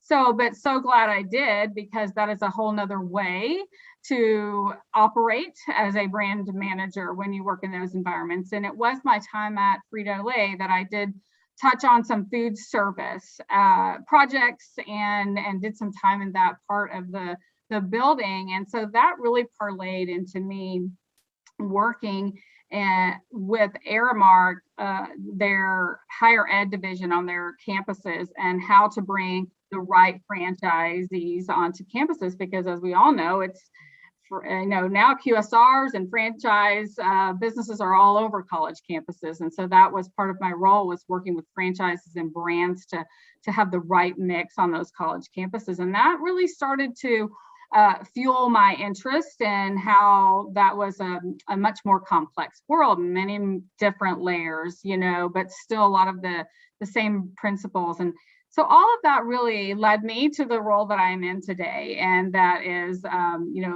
overseeing brand and innovation for Papa Murphy's. And that is, I think, a culmination of all the different experiences I've had have led me to this role today. Yeah, that's great. When you look back on your career, have you faced any specific challenges as a woman in marketing? And if so, how did you overcome them? I will be honest, I really have never viewed my challenges in my career as being specifically related to being female. I think that identifying your passions and finding your way to get your foot in the door is probably a challenge that's relatable to both men and women, especially when you're early in your career. And I honestly don't think from a professional lens that my work has been viewed necessarily differently because I was a woman. However, I do think that there are some natural tendencies for assumptions to be made, thinking that women, I'll just use maybe aren't interested in sports or don't want to go on the golf outing or things like that. I think are kind of just unintended, maybe exclusions, not meant to be purposeful. But I've found that I've experienced that some, but I find those to be ways to kind of surprise and delight, as we like to say in marketing, and enter yourself into those conversations. And me, that's just a personal example for me. I am a sports fan, so I like to insert myself into those. Like, hey, I actually I can participate in this conversation or this activity. But I think honestly, more so of a career challenge is when more of how balancing being a parent and being and having that career And I can't even honestly say that that is specific to being a woman on necessarily with, I think there's a lot of, co-parenting that goes on overall. And I just think overall the challenge, even if you're not a parent and in today's world, is just finding that balance between making sure you have that personal lens and your professional lens, and it's not too swayed, so that you are feeling overwhelmed one way or the other. But I think that those lines have become extremely blurred these days. And I think we all experience that from with COVID, our workplaces are also our home in many, many cases. So I think where we are today is we have to be much more intentional on setting those boundaries so that you can actually still have your personal time and your professional, whether it's, male, female, parent, non-parent. Yeah, I think that's such a great point. And I also think we're just so used to seeing people's families unfold now, right, on Zoom too. But you're right, there's trying to maintain that balance is always tricky when you're working from the home and you may have a lot going on. When you think about your sort of career trajectory and starting in CPG and kind of moving more into the QSR space, what were some of the differences kind of in those particular industries, and what sort of drew you into the space you are today? Yeah, when I think about the differences between CPG and QSR, as I would probably categorize into maybe three different places. Two kind of cross over pretty nicely, but one is just the amount of robust data you have in CPG is just, over the top almost, and it's almost real time now. And, you have IRI and Nielsen, you have these nice little understandings of who your competitive set is and who how their promotions are doing and what channels they're in. And it's almost marketing utopia, as far as like the data goes. And QSR, obviously, we do not have that kind of robust data. If we do have data on our own or on each other, it's maybe not as timely as you can get in CPG. So that's a big difference. And then I think the categories as we define them in CPG are much more set, and you're trying to own a specific place in a grocery store. That is a category, and there's a story to be told there. But in QSR, and especially related to Papa Murphy's being a take and bake, our competitive set or our category is very complex and very widespread. So, yes, from a Papa Murphy standpoint, we compete with QSRs or compete with other pizza, but we also compete with prepared foods and frozen pizza and convenience stores, or even coffee shops that are now selling meals. And so the landscape and how you want to measure yourself, or how you want to approach, or which channel you're going to try to own or combat the most is much different than CPG. And I would say finally, and this is probably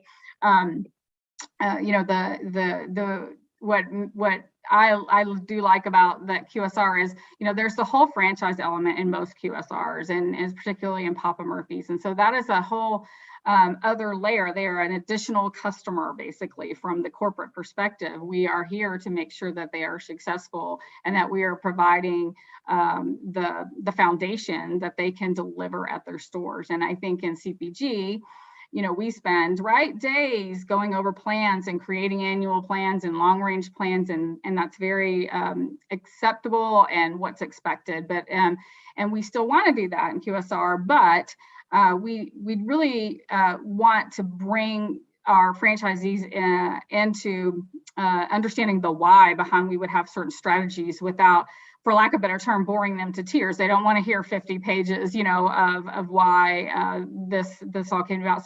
So less is more, I guess, a little bit with the franchisees, and bringing them along and making sure that as we build these plans and programs, that they are truly something that can be executed at the store level, that it is something that they can believe in. They are the ones that are putting all the passion in their stores and the work in their stores. And so we don't want to overcomplicate anything by giving them products or programs that don't allow them to do exactly what they signed up to do, and that's run their store and make a living there. So I think that's just an entire another level. But also to your latter part of the question, what draws me to that is, that is going back to the very beginning. What I think the two things I knew I was good at was numbers and dealing with people. And I think that just kind of brings that whole interesting level of how do you help franchisees be successful.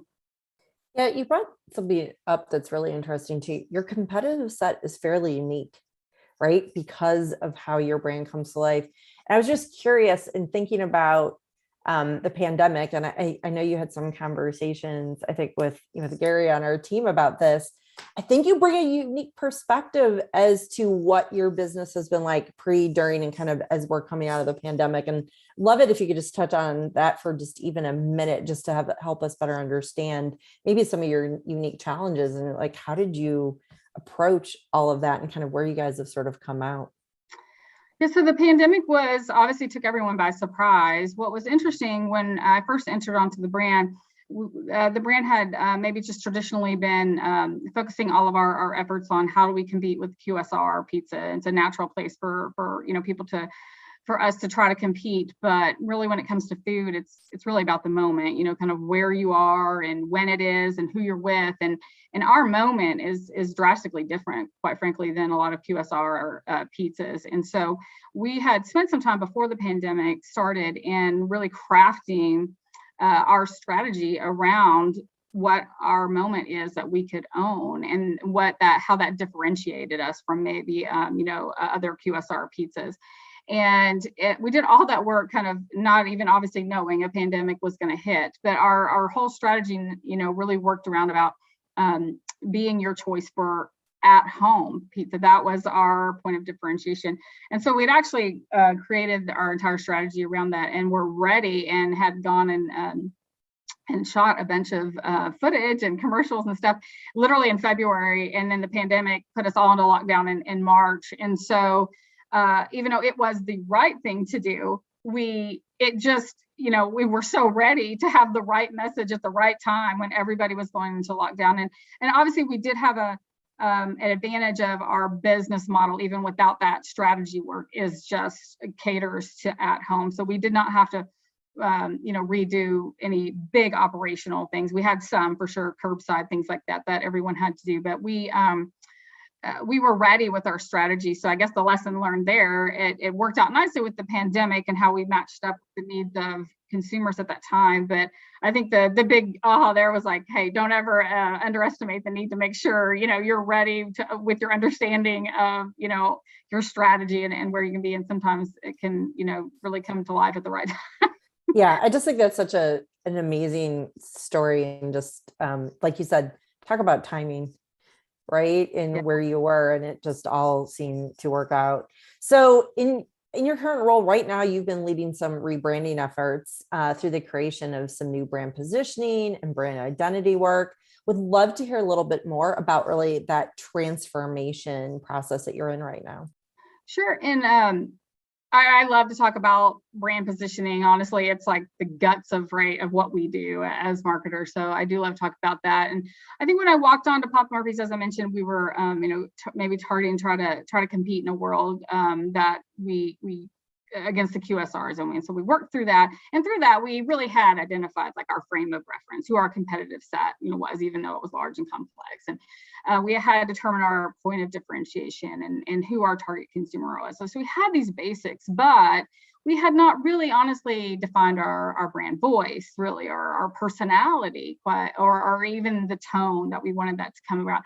So entered into the brand transformation that you referenced. And as we entered into that, the bulk of our Papa Murphy's consumers were a little bit older, and they had been walking with us and had raised their families with us and were huge fans of Papa Murphy's. But the fact remained, they were now empty nesters, many of them. And so they had a little bit less need for us, even though they may still have been big brand fans. So their visits were becoming less frequent. So through that, we know households with children over-index for pizza. And so we needed to get back to being relevant to today's family and making sure that, we had a brand positioning that we could leverage to bring that to life in anything that we were doing, from messaging to product launches, things like that. but it could not look the same, as it had in the past. The world had changed. Everything was changing. So once we identified that problem to solve, then we just were able to work on, how did we solve the problem? And when I mean problem, how do we get those millennials into the fold and into our business? And so that launched us into the trajectory of, we don't really have a buttoned up brand purpose right now or our positioning. And so that led us, obviously through lots of, insights, research, things like that, led us to identifying what the emotional benefits were, what the functional benefits were, what the reasons to believe, and the consumer attention, which ultimately led us to this brand purpose.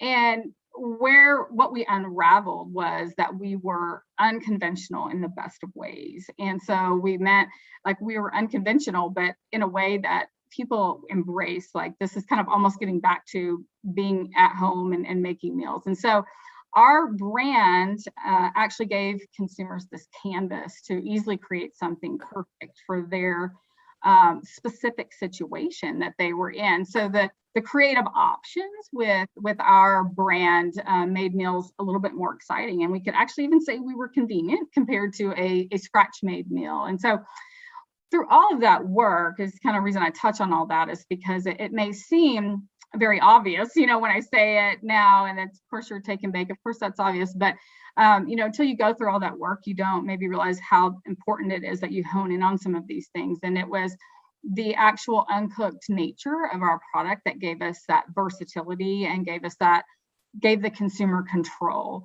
over the end result, which was not something that like frozen pizza could claim, or was really not something that other QSR pizzas could claim. And so that became, a big aha, like this is what we need to be, highlighting as our point of differentiation and how we compete in that space. And so then it became, much more exciting. And then we started to see everything in that unconventional approach to meals. And so it was just a great, robust body of work. And as we were intent on making sure that we maintained our friendly, kind of down-to-earth vibe as a brand. But through that work, we also realized, hey, we want to highlight, that we're creative and that we are authentic too, and many, many layers obviously involved, but the end result has been, we've got a new logo in play, we've got a new color palette in play, and we've got, certain brand messages that we know resonate with exactly what, I was talking about, the versatility and being able to create messaging. And it's led to an entire product pipeline too, because obviously your positioning is, feeds into everything you do, not just the ads that people would see, but and it's allowed us to confidently invest in things, because without all that work, without understanding that, putting those dollars behind that kind of message or that kind of product innovation is a little bit harder to do unless you feel confident about where why you're doing that. I would say the where we are right now, we have done all of that work, and we have shot new commercials. We have products that are in the works or coming out that match all of that. I think where we are right now, as far as internally, we realize, oh wow, we've done all this great work, and from a marketing perspective, we totally are entrenched in this. But we want everyone in our company to understand that positioning, whether you're in accounting or and they don't hadn't walked that path with us. So that's what we're doing right now, is distilling that brand purpose down to like a very easy, digestible sentence, or even a question that could be just stated or asked, that really encompasses all of that work. So we're excited to do that. And I think that will just bring it to life for everybody, whether you're in marketing or not. Yeah, I love that. Really ingraining it throughout the organization, but making it so simple and easy to digest that it's possible. Right. That it's truly possible. I think that's great. So Papa Murphy's was recently named #1 on Newsweek's America's Best Customer Service 2022 list in the pizza chain category. Mm-hmm. I'd love to hear you talk about the work you've done and are doing to really create a seamless experience for your customers. Yeah, so that award, we particularly like that award because it is from consumers. It was, a survey that goes out. Consumers actually rank that. So that we love those kind of awards, and I think any brand does. And I think it probably boils down to a few different categories. One, I would say quality of the communication that we have, whether it's via email or phone or face-to-face, making sure it's always friendly, it's polite, it's respectful. I think this goes back to the passion of our franchisees. Quite frankly, they are very hands-on. They're very local in their communities. They literally are in the stores every day, making the dough, chopping the vegetables. It's our concept is all about, fresh food made that day. So I think that face-to-face communication, that passion of theirs comes through when they are actually talking to consumers. And we still have, many consumers still walking into our stores, and it goes back to maybe being in our communities and being local. So I think we can always be purposeful and craft our messages in email and how we want to talk over the phone, and we want those to come through in a very respectful way. But that face-to-face and how that comes through to our consumers, I think is a part of our seamless. The people that are there having those conversations are truly in love with the brand, quite frankly. And then on top of that, outside of, we obviously have we have competencies within just Papa Murphy's as a whole. So we do have a whole group of brand ambassadors so you don't want to go into the store, but you still have an issue or you have a question. We have brand ambassador group. They work for Papa Murphy's. They're ingrained in the brand. They're there to answer your questions. They're there to help fix any problems that you may have. And that is, a big benefit to our consumers. And they feel like they are truly talking to someone that, is a representative of the brand.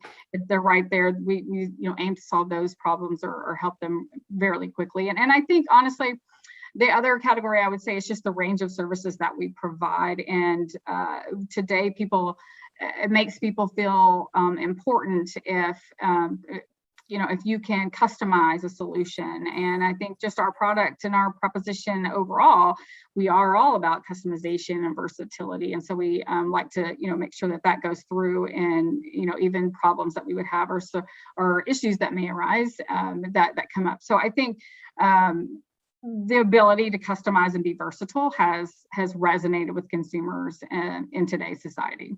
Yeah, that's great. I just want to remind the group, please go ahead and feel free to start adding questions into the Q&A channel so that we have those. I have a few more of you as well. And then as we get questions, I'll make sure to kind of jump into those. But tell us a little bit about your evolution as you look at your sort of digital journey and transformation there related to digital marketing, online ordering, kind of really what has that looked like? At Papa Murphy's, we have made this conscious decision to move to a first-party data model. So, that we're more focused on listening intently to our customers and understanding the needs. And we talked about this a little bit in the positioning and understanding that moment that they're in. And so our focus has really, as I mentioned, bulk of our consumers maybe have been older or, in the baby boomer kind of generation. So we're striving to still deliver that same personalized relationship online that we've always given in stores, so that, the award, you see the passion coming through and that customer service and face-to-face with our customers. So the one-to-one first-party data model that we're really focusing on helps us to know our consumers as we target that millennial family and meet them where they are. So obviously we had plans to move towards online ordering. That's where the world is going. But I would say, as obviously the pandemic hit, that was accelerated beyond we had originally planned. And so it was a combination of really accelerating the need to be digital. I don't think that we made necessarily any different steps in going into different channels, but we did accelerate that for sure. And then also being able to move away from maybe the baby boomer who wasn't so adept to ordering online or using an app, or getting that text message, making sure that the bulk of our messages were still there, because that's where the millennials were focusing. That's where, if we want to start resonating with that group, then we had to make sure that we were operating there. So it was a little bit of a yes, we had the plans to go there, because that's obviously where the world is going. But I would say we accelerated our plans from a messaging standpoint, to the capabilities, making sure even from an online standpoint, like we're suggesting something to you as you go to order, this. So we're no longer just the standard, hey, punch in your order and pay. It's like, really making that experience come to life and do the suggested selling that you need, have the things come to life. So that was certainly a concerted effort we made as we started targeting millennial families. Yeah. And that's such a great point. And how do you really make sure that your brand voice, right, and your mission, everything actually comes through in digital? Because that can be really challenging, bringing that more personalized, higher touch, hospitality kind of feeling from a brand into the digital space. I'd love to hear a little more about how you do that. Yeah, it's interesting, because I think the actual message doesn't maybe necessarily drastically change, because you still want to stay true to your positioning and all of that. But it's such an opportunity to make your brand come to life. Quite frankly, we have this opportunity to be a lot more flexible now. Hey, trends are hitting. We can, digitally hit on those trends much more quickly than maybe a traditional channel may have been able to do. So we can be interactive with our ads. We can see how our ads resonate with people, which we learn a lot, that way. So it's we can meet consumers at what I call the, or what's been called the zero moment of truth, right? Like before they order, right? So we can learn from understanding what we're learning from them and all their digital activation. We can understand when's the right time to text them, or, hey, how do we get on Waze, as especially our brand, as you're going home from work, do you want to pick, something up on the way home? How do we message you in those moments that you are now traveling in, which before really digital age, it might have been radio, would have been your way to reach somebody as they're kind of in transit. And now there's so many more options.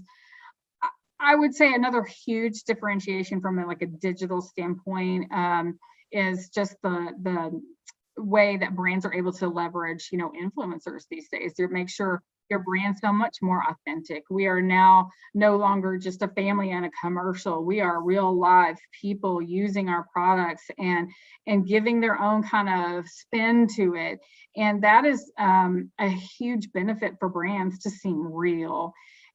And then finally, I would just say that, being able to meet them where they are, obviously a TikTok is a great example, everybody knows the Applebee's, example. And so that's a great example of how brands can now, become a part of their daily lives and the trends, and instead of just talking at people, through a commercial or a radio spot. But I couldn't be any more excited about what the digital world brings to brand marketing. It's so allows us to have a better relationship with our consumers.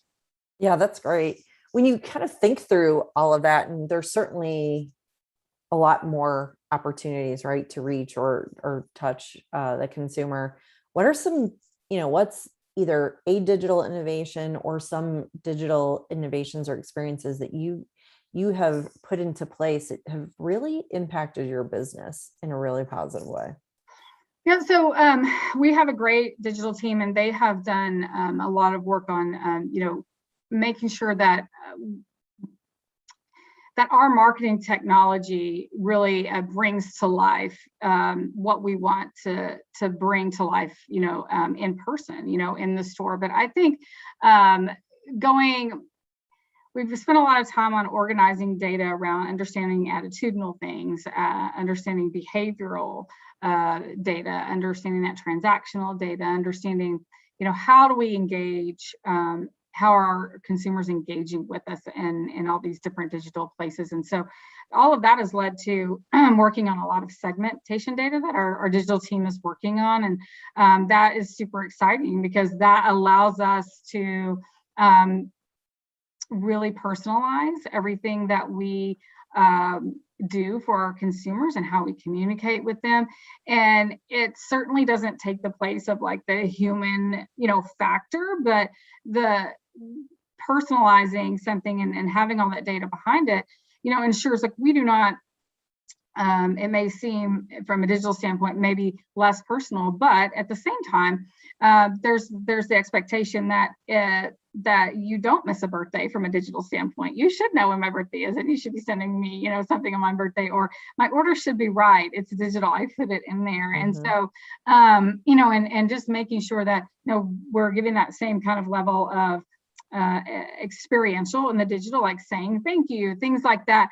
But I think overall, all of those are peripheral things to the original question. Is just being about organizing our data into a way that we can segment and that we can actually provide personalization in a meaningful way.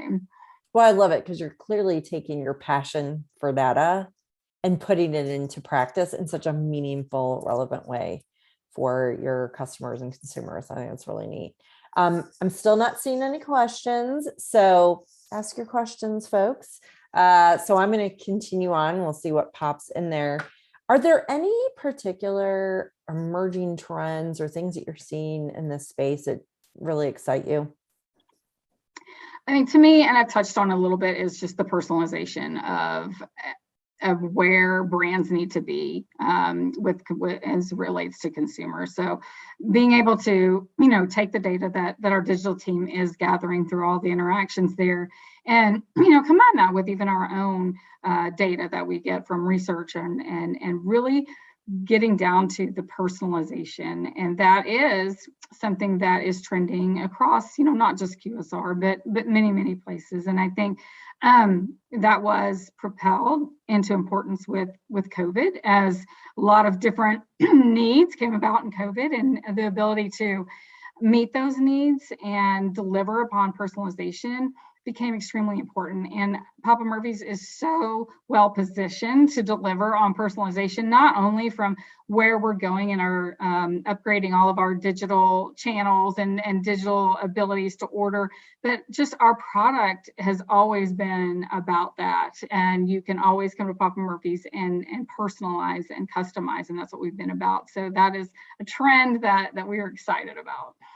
Well, personalization is so deeply ingrained in your brand too, which is great. So it's just continuing that on, be able to leverage the data and do that in the digital space, which I think is so great. Yeah. We have a question. What advice would you give to the next generation of women marketers in the QSR space? Gosh, I would, a little bit, I would probably give a little bit of a nod to, I think probably my advice would go to probably both men and women, overall. I think a few things come to mind when I think about that is, I would say, believe in yourself. Don't be afraid to ask questions. Know the why behind maybe things that you want to suggest.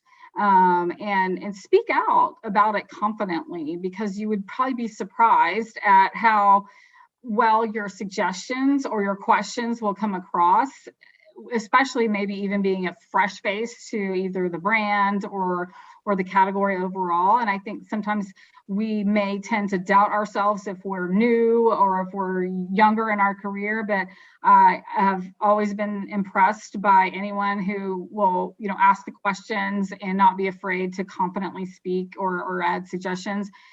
And then the other two things I think I would add to that is just what I've experienced in be able to move around into different companies or environments has really shaped me as a marketer, and being able to work within different structures or have different objectives, but all still within that, I guess, brand marketing space has really enhanced my career, my skill set. So I would, I guess, encourage, to to explore different opportunities throughout your career, and don't be afraid to do that, because it can really enhance your overall skill set and overall knowledge of marketing. But the last thing I would say is, if possible, and I know we don't always get this chance, but working on a product or in a category that you have a lot of passion for can make all the difference in the world. You spend a lot of time at work, and it's just,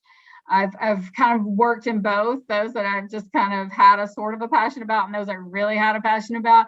And it just makes a big difference into the ideas that you may bring to the table, or how you think about things, because your heart is truly, in it. So that's I know we can't always choose that, but if possible, that's a big one.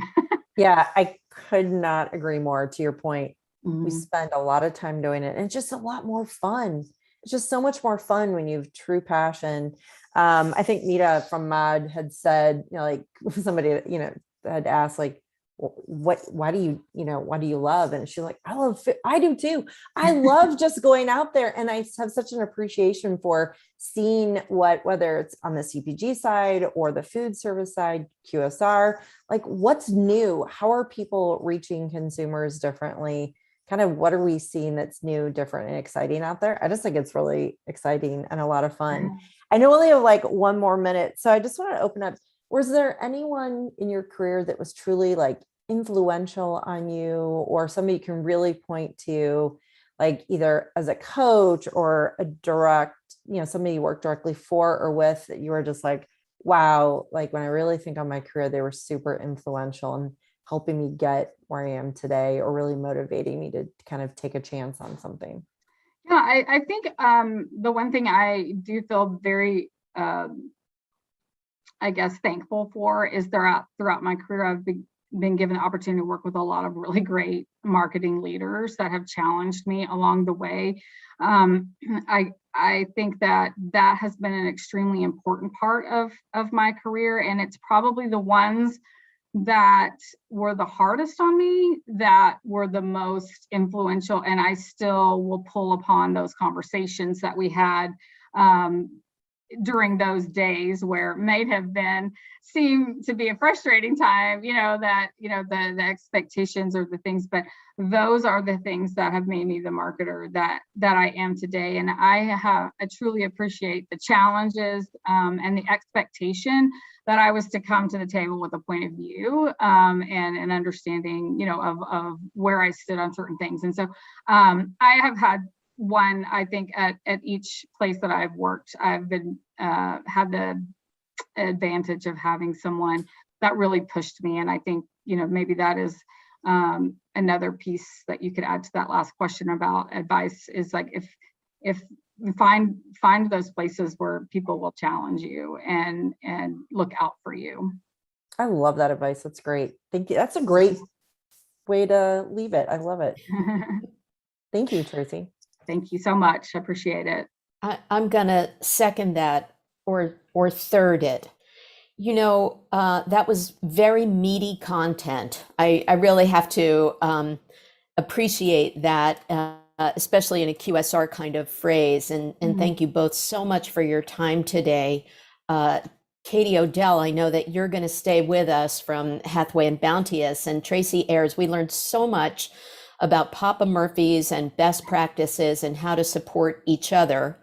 And with that, I will thank you. And I'll share one little anecdote about the woman coming up next.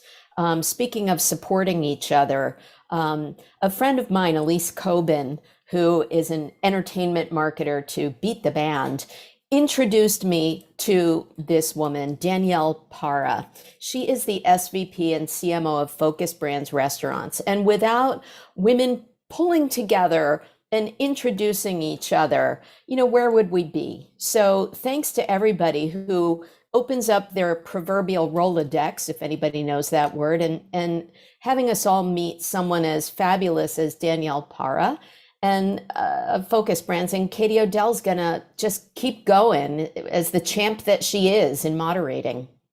Thank you both.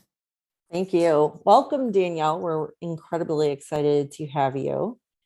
I am thrilled to be here and participating in such a really meaty and important discussion topic this afternoon. So very much looking forward to it. And thank you for having me. Yeah, awesome. So we're going to continue the digital conversation really about going all in on digital. So Danielle has a tremendous track record of really building and growing brands from entrepreneurial high growth e-commerce to Fortune 100 brands. Quite a Rolodex, to say the least. Her digital innovation direction transformed a $2 billion organization into a $4 billion leader. You have such a unique combination of brand strategy, storytelling, digital performance, advanced analytics, you name it, right? To really, truly accelerate results and deliver differentiation in places that you've worked.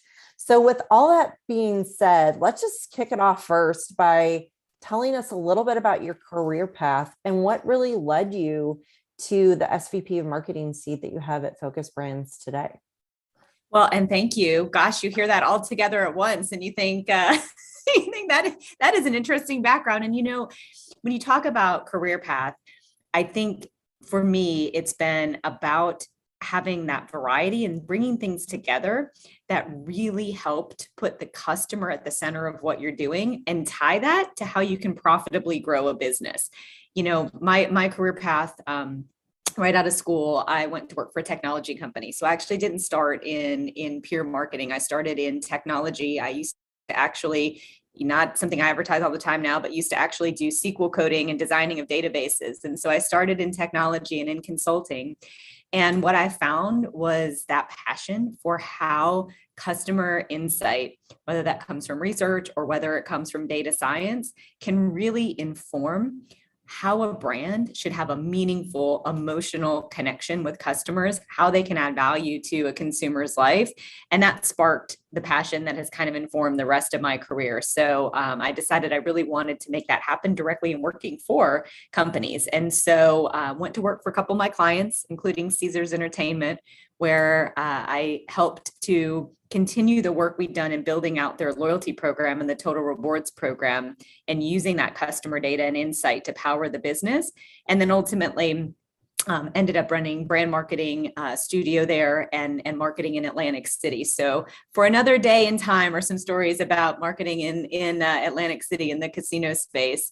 But, very creative time and opportunity to be a marketer in that space. And then carried that passion forward for customer insight and centricity, helped Petco to grow and go through a brand transformation, really a digital transformation there as well that grew the business for a private equity transaction. And then I had the opportunity to work for Carl Icahn after that.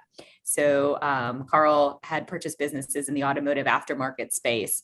And so I ran marketing and then also e-commerce for brands like Pep Boys and working for him. And now I'm in the QSR space, which, and really it's food and fast casual. And it's a homecoming for me because I put myself through college working in restaurants, managing restaurants, working in some of the Darden brands. And so such a passion point again.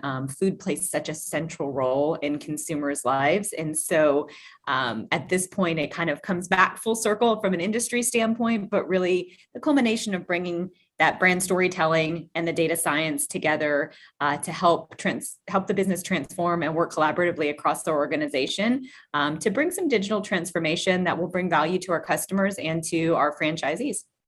Yeah, I gotta believe having even just a bit of a technology background, especially in the world of digital that we're living in today, just makes you so much more well-rounded and more knowledgeable as you look to the digital space. So I think that's pretty cool. And I also helped pay for college in the food space. I mean, probably many of us did, right? I highly recommend working in the service industry at some point in time. Oh, yeah. I do that to my kids every day. I'm like, I love it. It's great.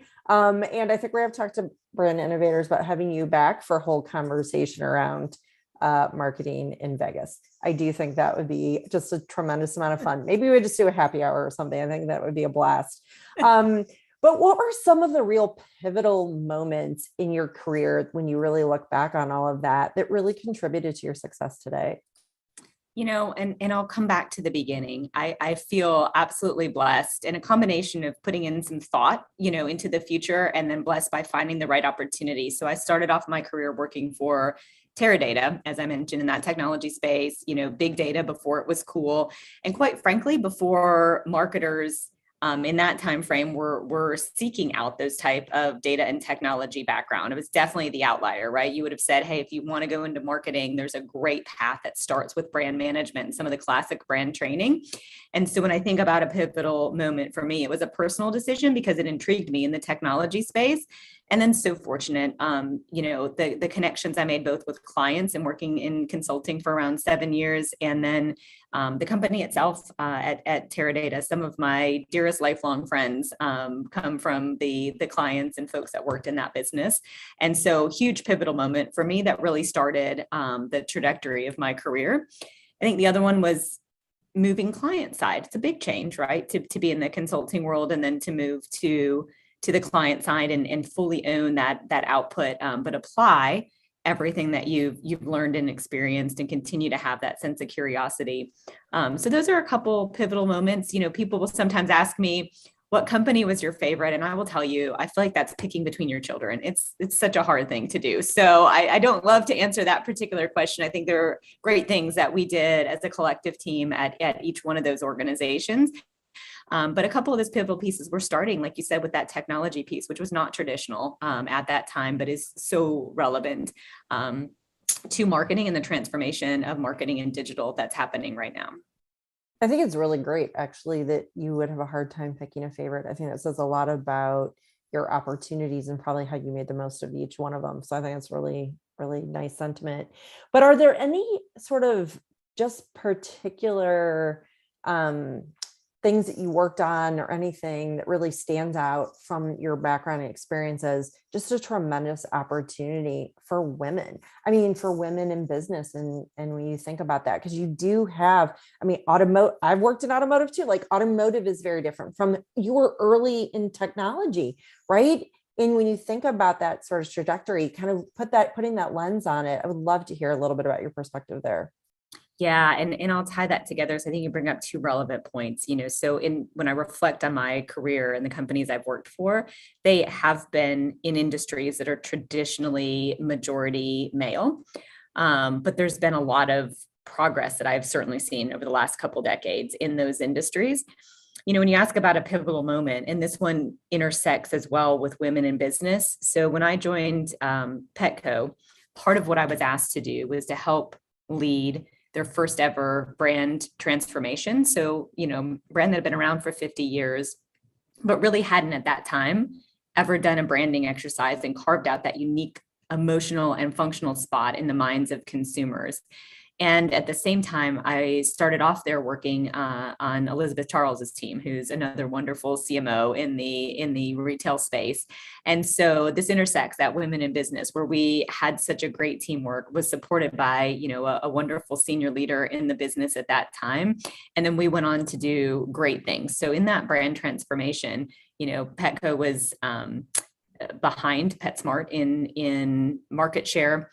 Like I said, we had the opportunity for the brand identity, and it was just a great case of where we worked across merchandising, marketing, human relations to really have a point of view.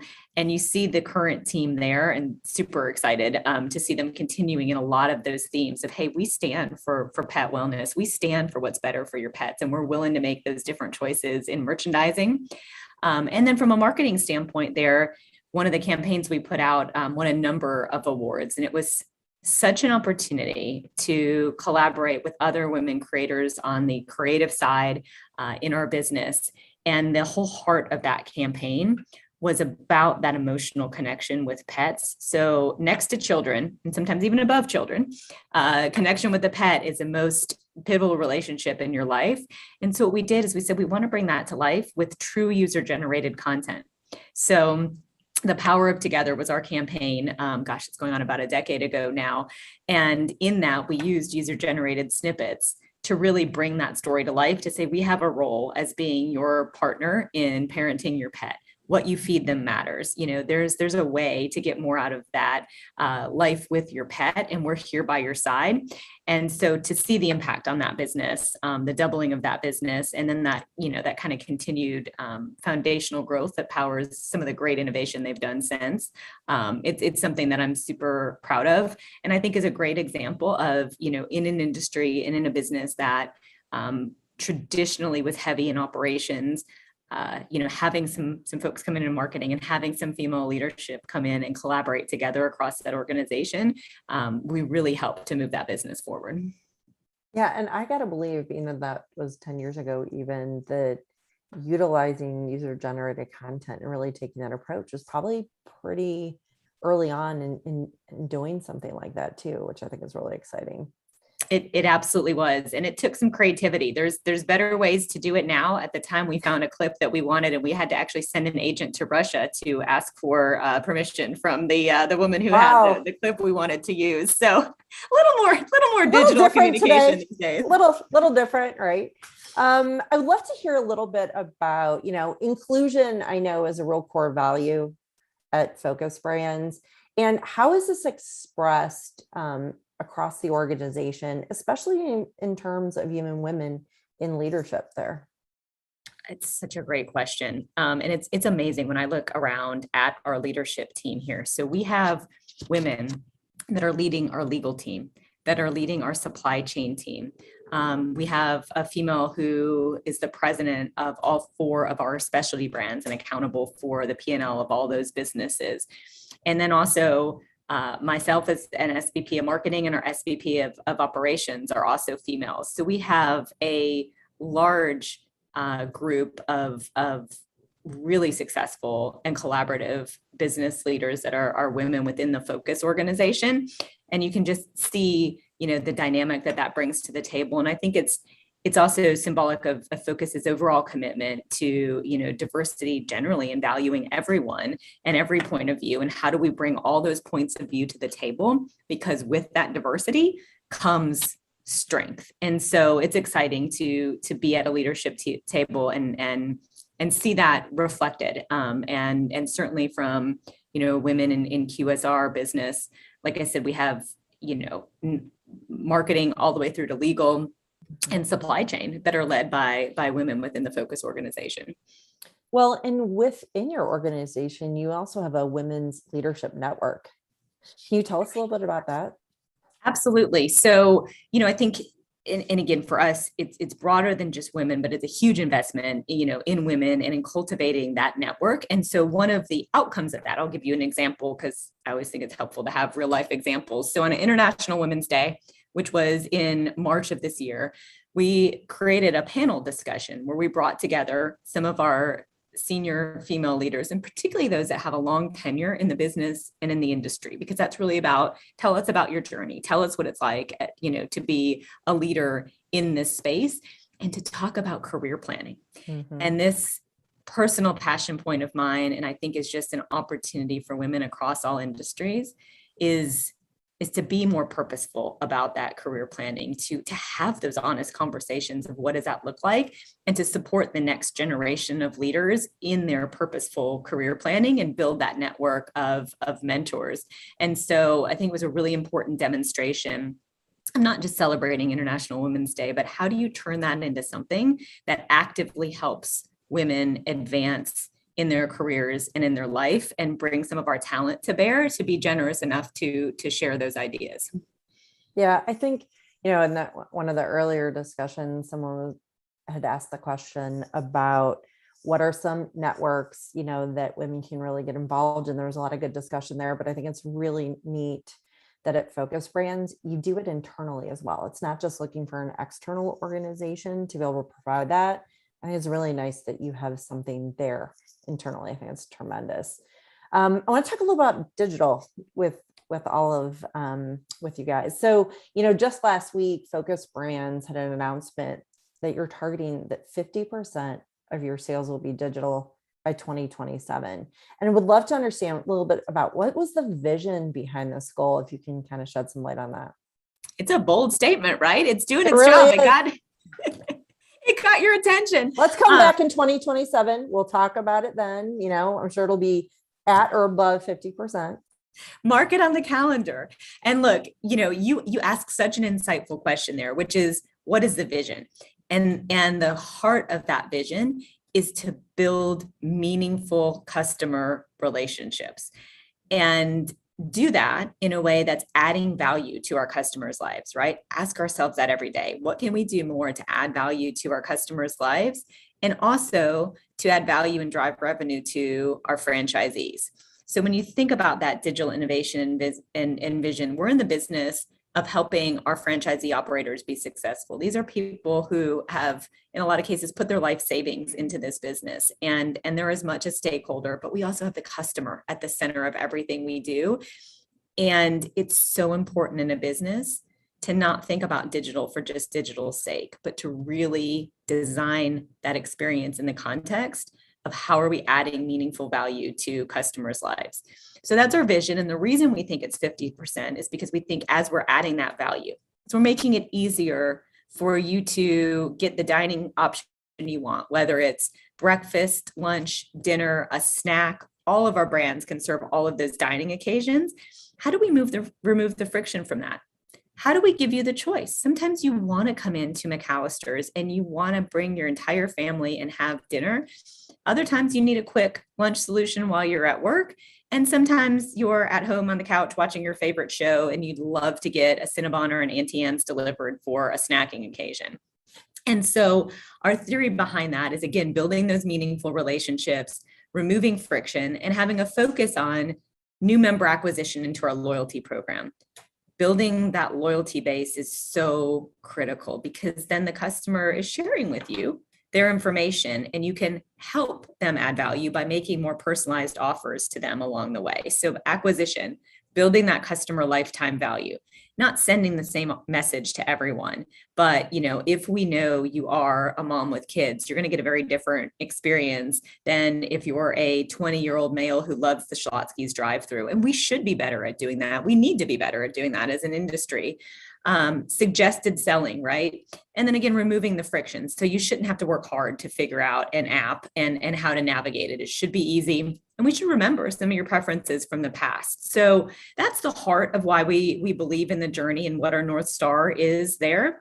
And at the end of the day, we're committed to building that infrastructure ourselves. Obviously, we have some partners along the way in that journey, but really, when you think back to the benefit for franchisees, we want them to be able to punch above their weight in those brands. So if we can invest across all those brands in building this technology infrastructure and this digital infrastructure, quite frankly, bringing things to bear that no individual brand could likely afford on their own, that's how we're creating that value chain for our franchisees and our customers at the same time. Yeah, that's such a great point because you are in this unique position where you have so many brands, right? And you have so many different customers and consumers experiencing, interacting with those brands. And you touched on a little bit, right? That you're just from even a technology stack standpoint, how do you really look across all those brands, and rather than doing things in disparate ways or across disparate systems, how do you take a more holistic approach to whether it's the tech or even how you go to market? Is there efficiencies to be gained there? There is, and it's one of our largest value propositions to our franchisee community, because again, we can bring tools, we can bring intelligence, we can bring technology to bear and best practices to bear that you wouldn't have in an individual brand, but you have to balance that with the uniqueness of each brand. One of the things that makes Cinnabon special, and if you go to any of Cinnabon's social channels, you'll see it, right? We truly have raving, engaged fans. Auntie Anne's, for that matter. Auntie Anne's is killing it on TikTok as an example right now. And so, you have to keep that brand essence, that, emotional differentiation and the reason for being for those brands, but you do not have to reinvent the technology stack for that. And when you create a technology module, for instance, that could accomplish suggestive selling or personalized offers, absolutely, that's something that you can just pick up and leverage across this brand. What it's offering you is clearly different depending on which brand you're interacting with, but the technology development and the best practices around that certainly is something that we can leverage scale. And that's true to your point in digital from a technology standpoint. It's also something that's true to your point in marketing when you think about digital in a different context, which is digital media. And same component there. How do we make sure we are putting the practices in place to harness all of that intelligence in the media space and bring it to bear to help drive more profitable traffic into our franchisees' locations? Yeah, I love the fact that you're taking just key learnings and information and insights from any particular brand and utilizing those learnings to inform, what you might be doing on something else. I think that's pretty tremendous. By the way, please feel free. I don't see any questions in the Q&A channel yet, but please feel free to drop some in there. I'll keep going until we get one, and then we can always jump over there. But are there some trends that you're seeing, especially in the QSR space, that just really excites you more than other things, or just some things that you're seeing that kind of just get you jazzed up and really interested in?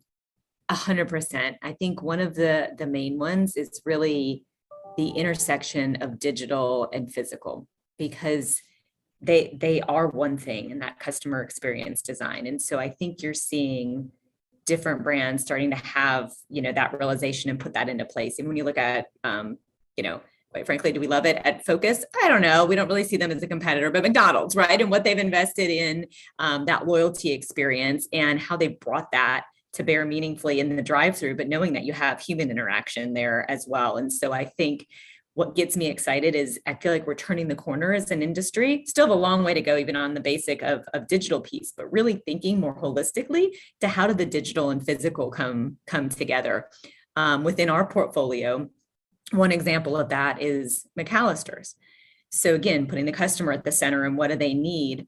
Through COVID, obviously there was a desire for less contact in the ordering process, but honestly, even before that, there was a desire for speed of service and not liking to wait in line. And so McAllister's as a brand, we already have over 30% digital penetration. And so we thought to ourselves, how do we bring that into the dining room, and how do we add that value? And so created a concept of tableside dining. And so what this means is instead of coming in and needing to order at the cash register, or instead of coming in and needing to order at a kiosk, skip that entirely. Come into your local McAllister's, find your favorite table. If you have your family with you and you definitely don't want to be standing in line with kids, even better. Sit down, find your favorite table, simply pull up your app, and based on the table number where you're sitting, you're able to order directly from the table. It starts to feel like a real casual dining experience. During COVID, quite frankly, even a lot of the casual dining businesses, people become used to a QR code on the table to pull up a menu. So it isn't much of a stretch to pull up the app, order for you and your party on the app. And then at McAllister's, we now know your name, right? So we bring out first your drinks and we're able to greet you by name and start building that relationship physically to complement the digital. Then we come back and serve your entrees and refills along the way and bust the table. And so when you think about that innovation of how do you combine digital and physical, how do you combine that human touch and personalization, and how do you even start to blur the lines between categories? That's an example of that. And I think that type of innovation around the experience is exciting, and there's a lot more opportunities for that in our space overall. Yeah, and I will say, with a lot of the challenges that folks within the QSR space are faced regarding labor shortages, those are also the types of models that, quite frankly, just from that standpoint, really help support that, right? If you have fewer and fewer employees available in a particular location or what it might, it would allow you the opportunity to provide a high level of service through digital channels, but still provide this much more personalized touch, even if you might have fewer people that are able to service a particular location.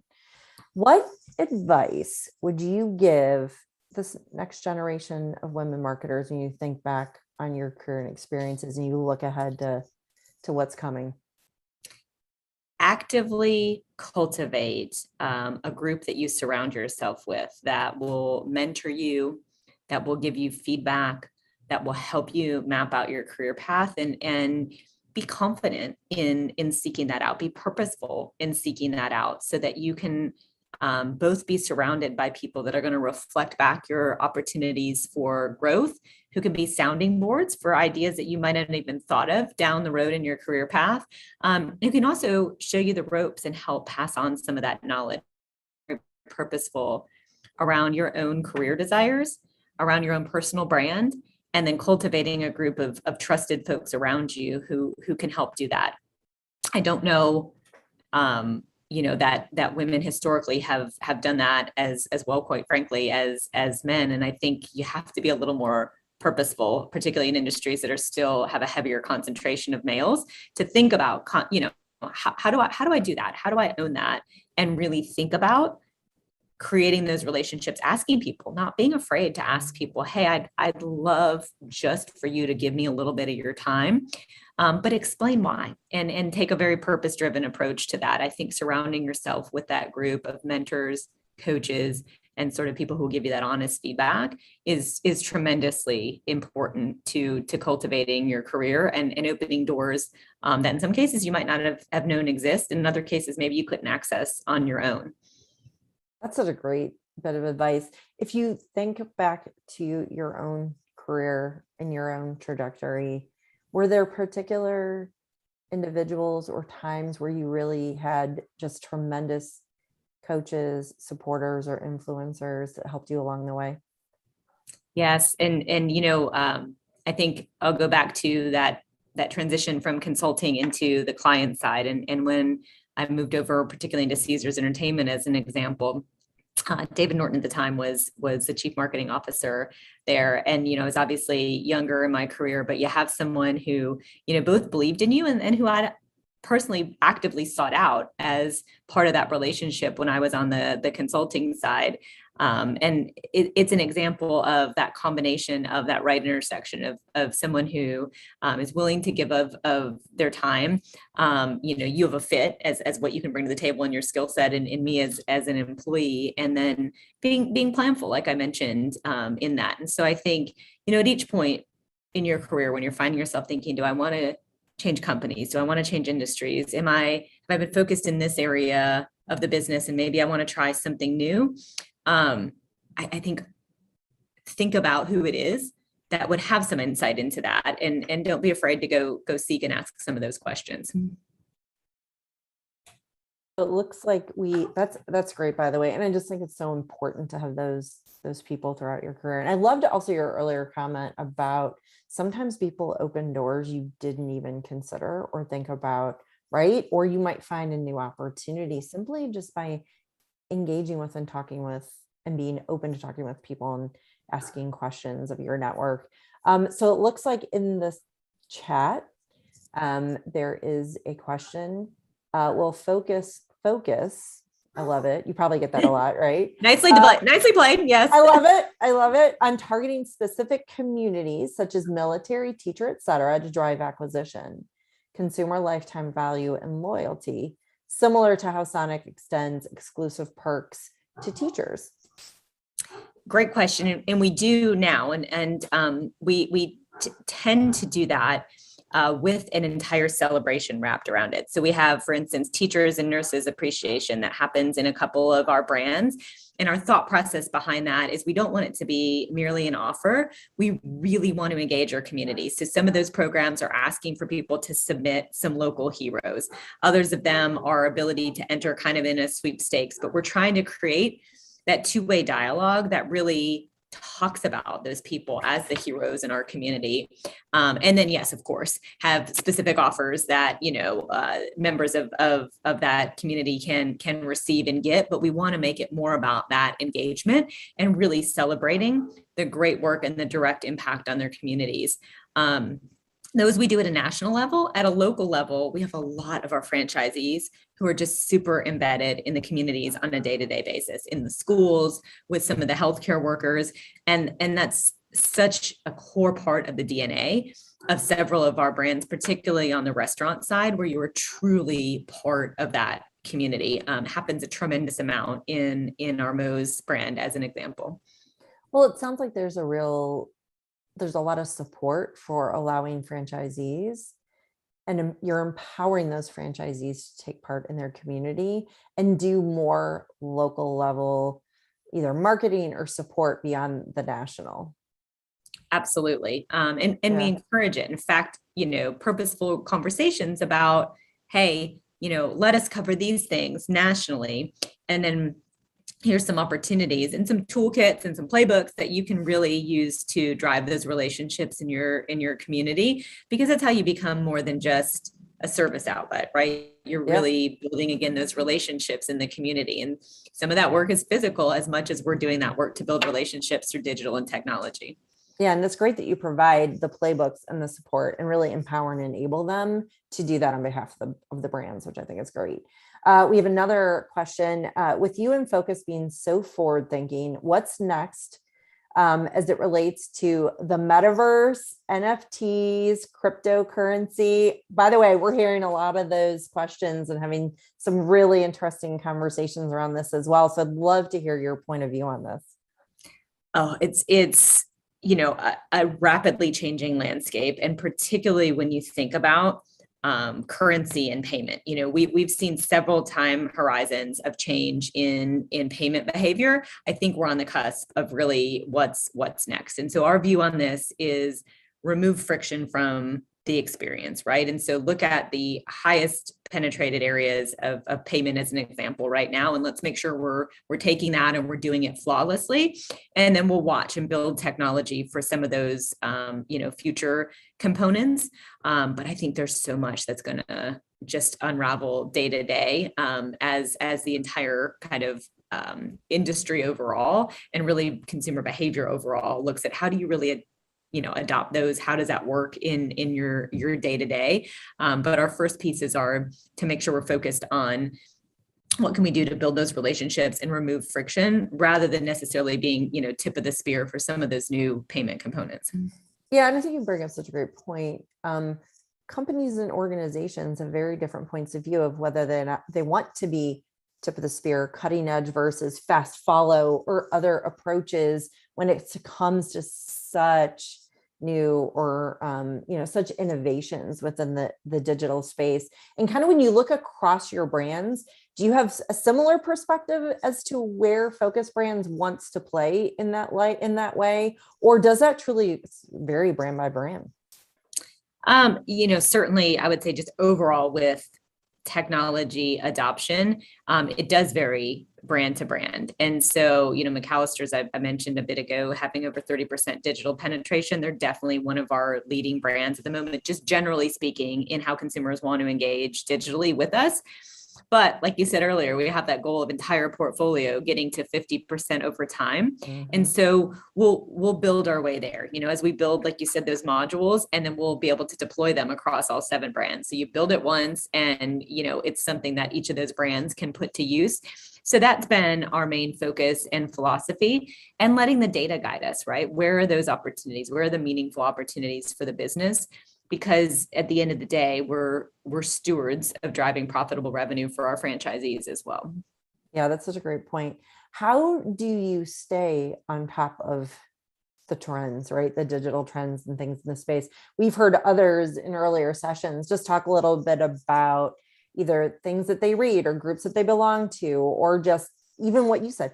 What's the data tell us, right? How are you staying on top of really these types of things?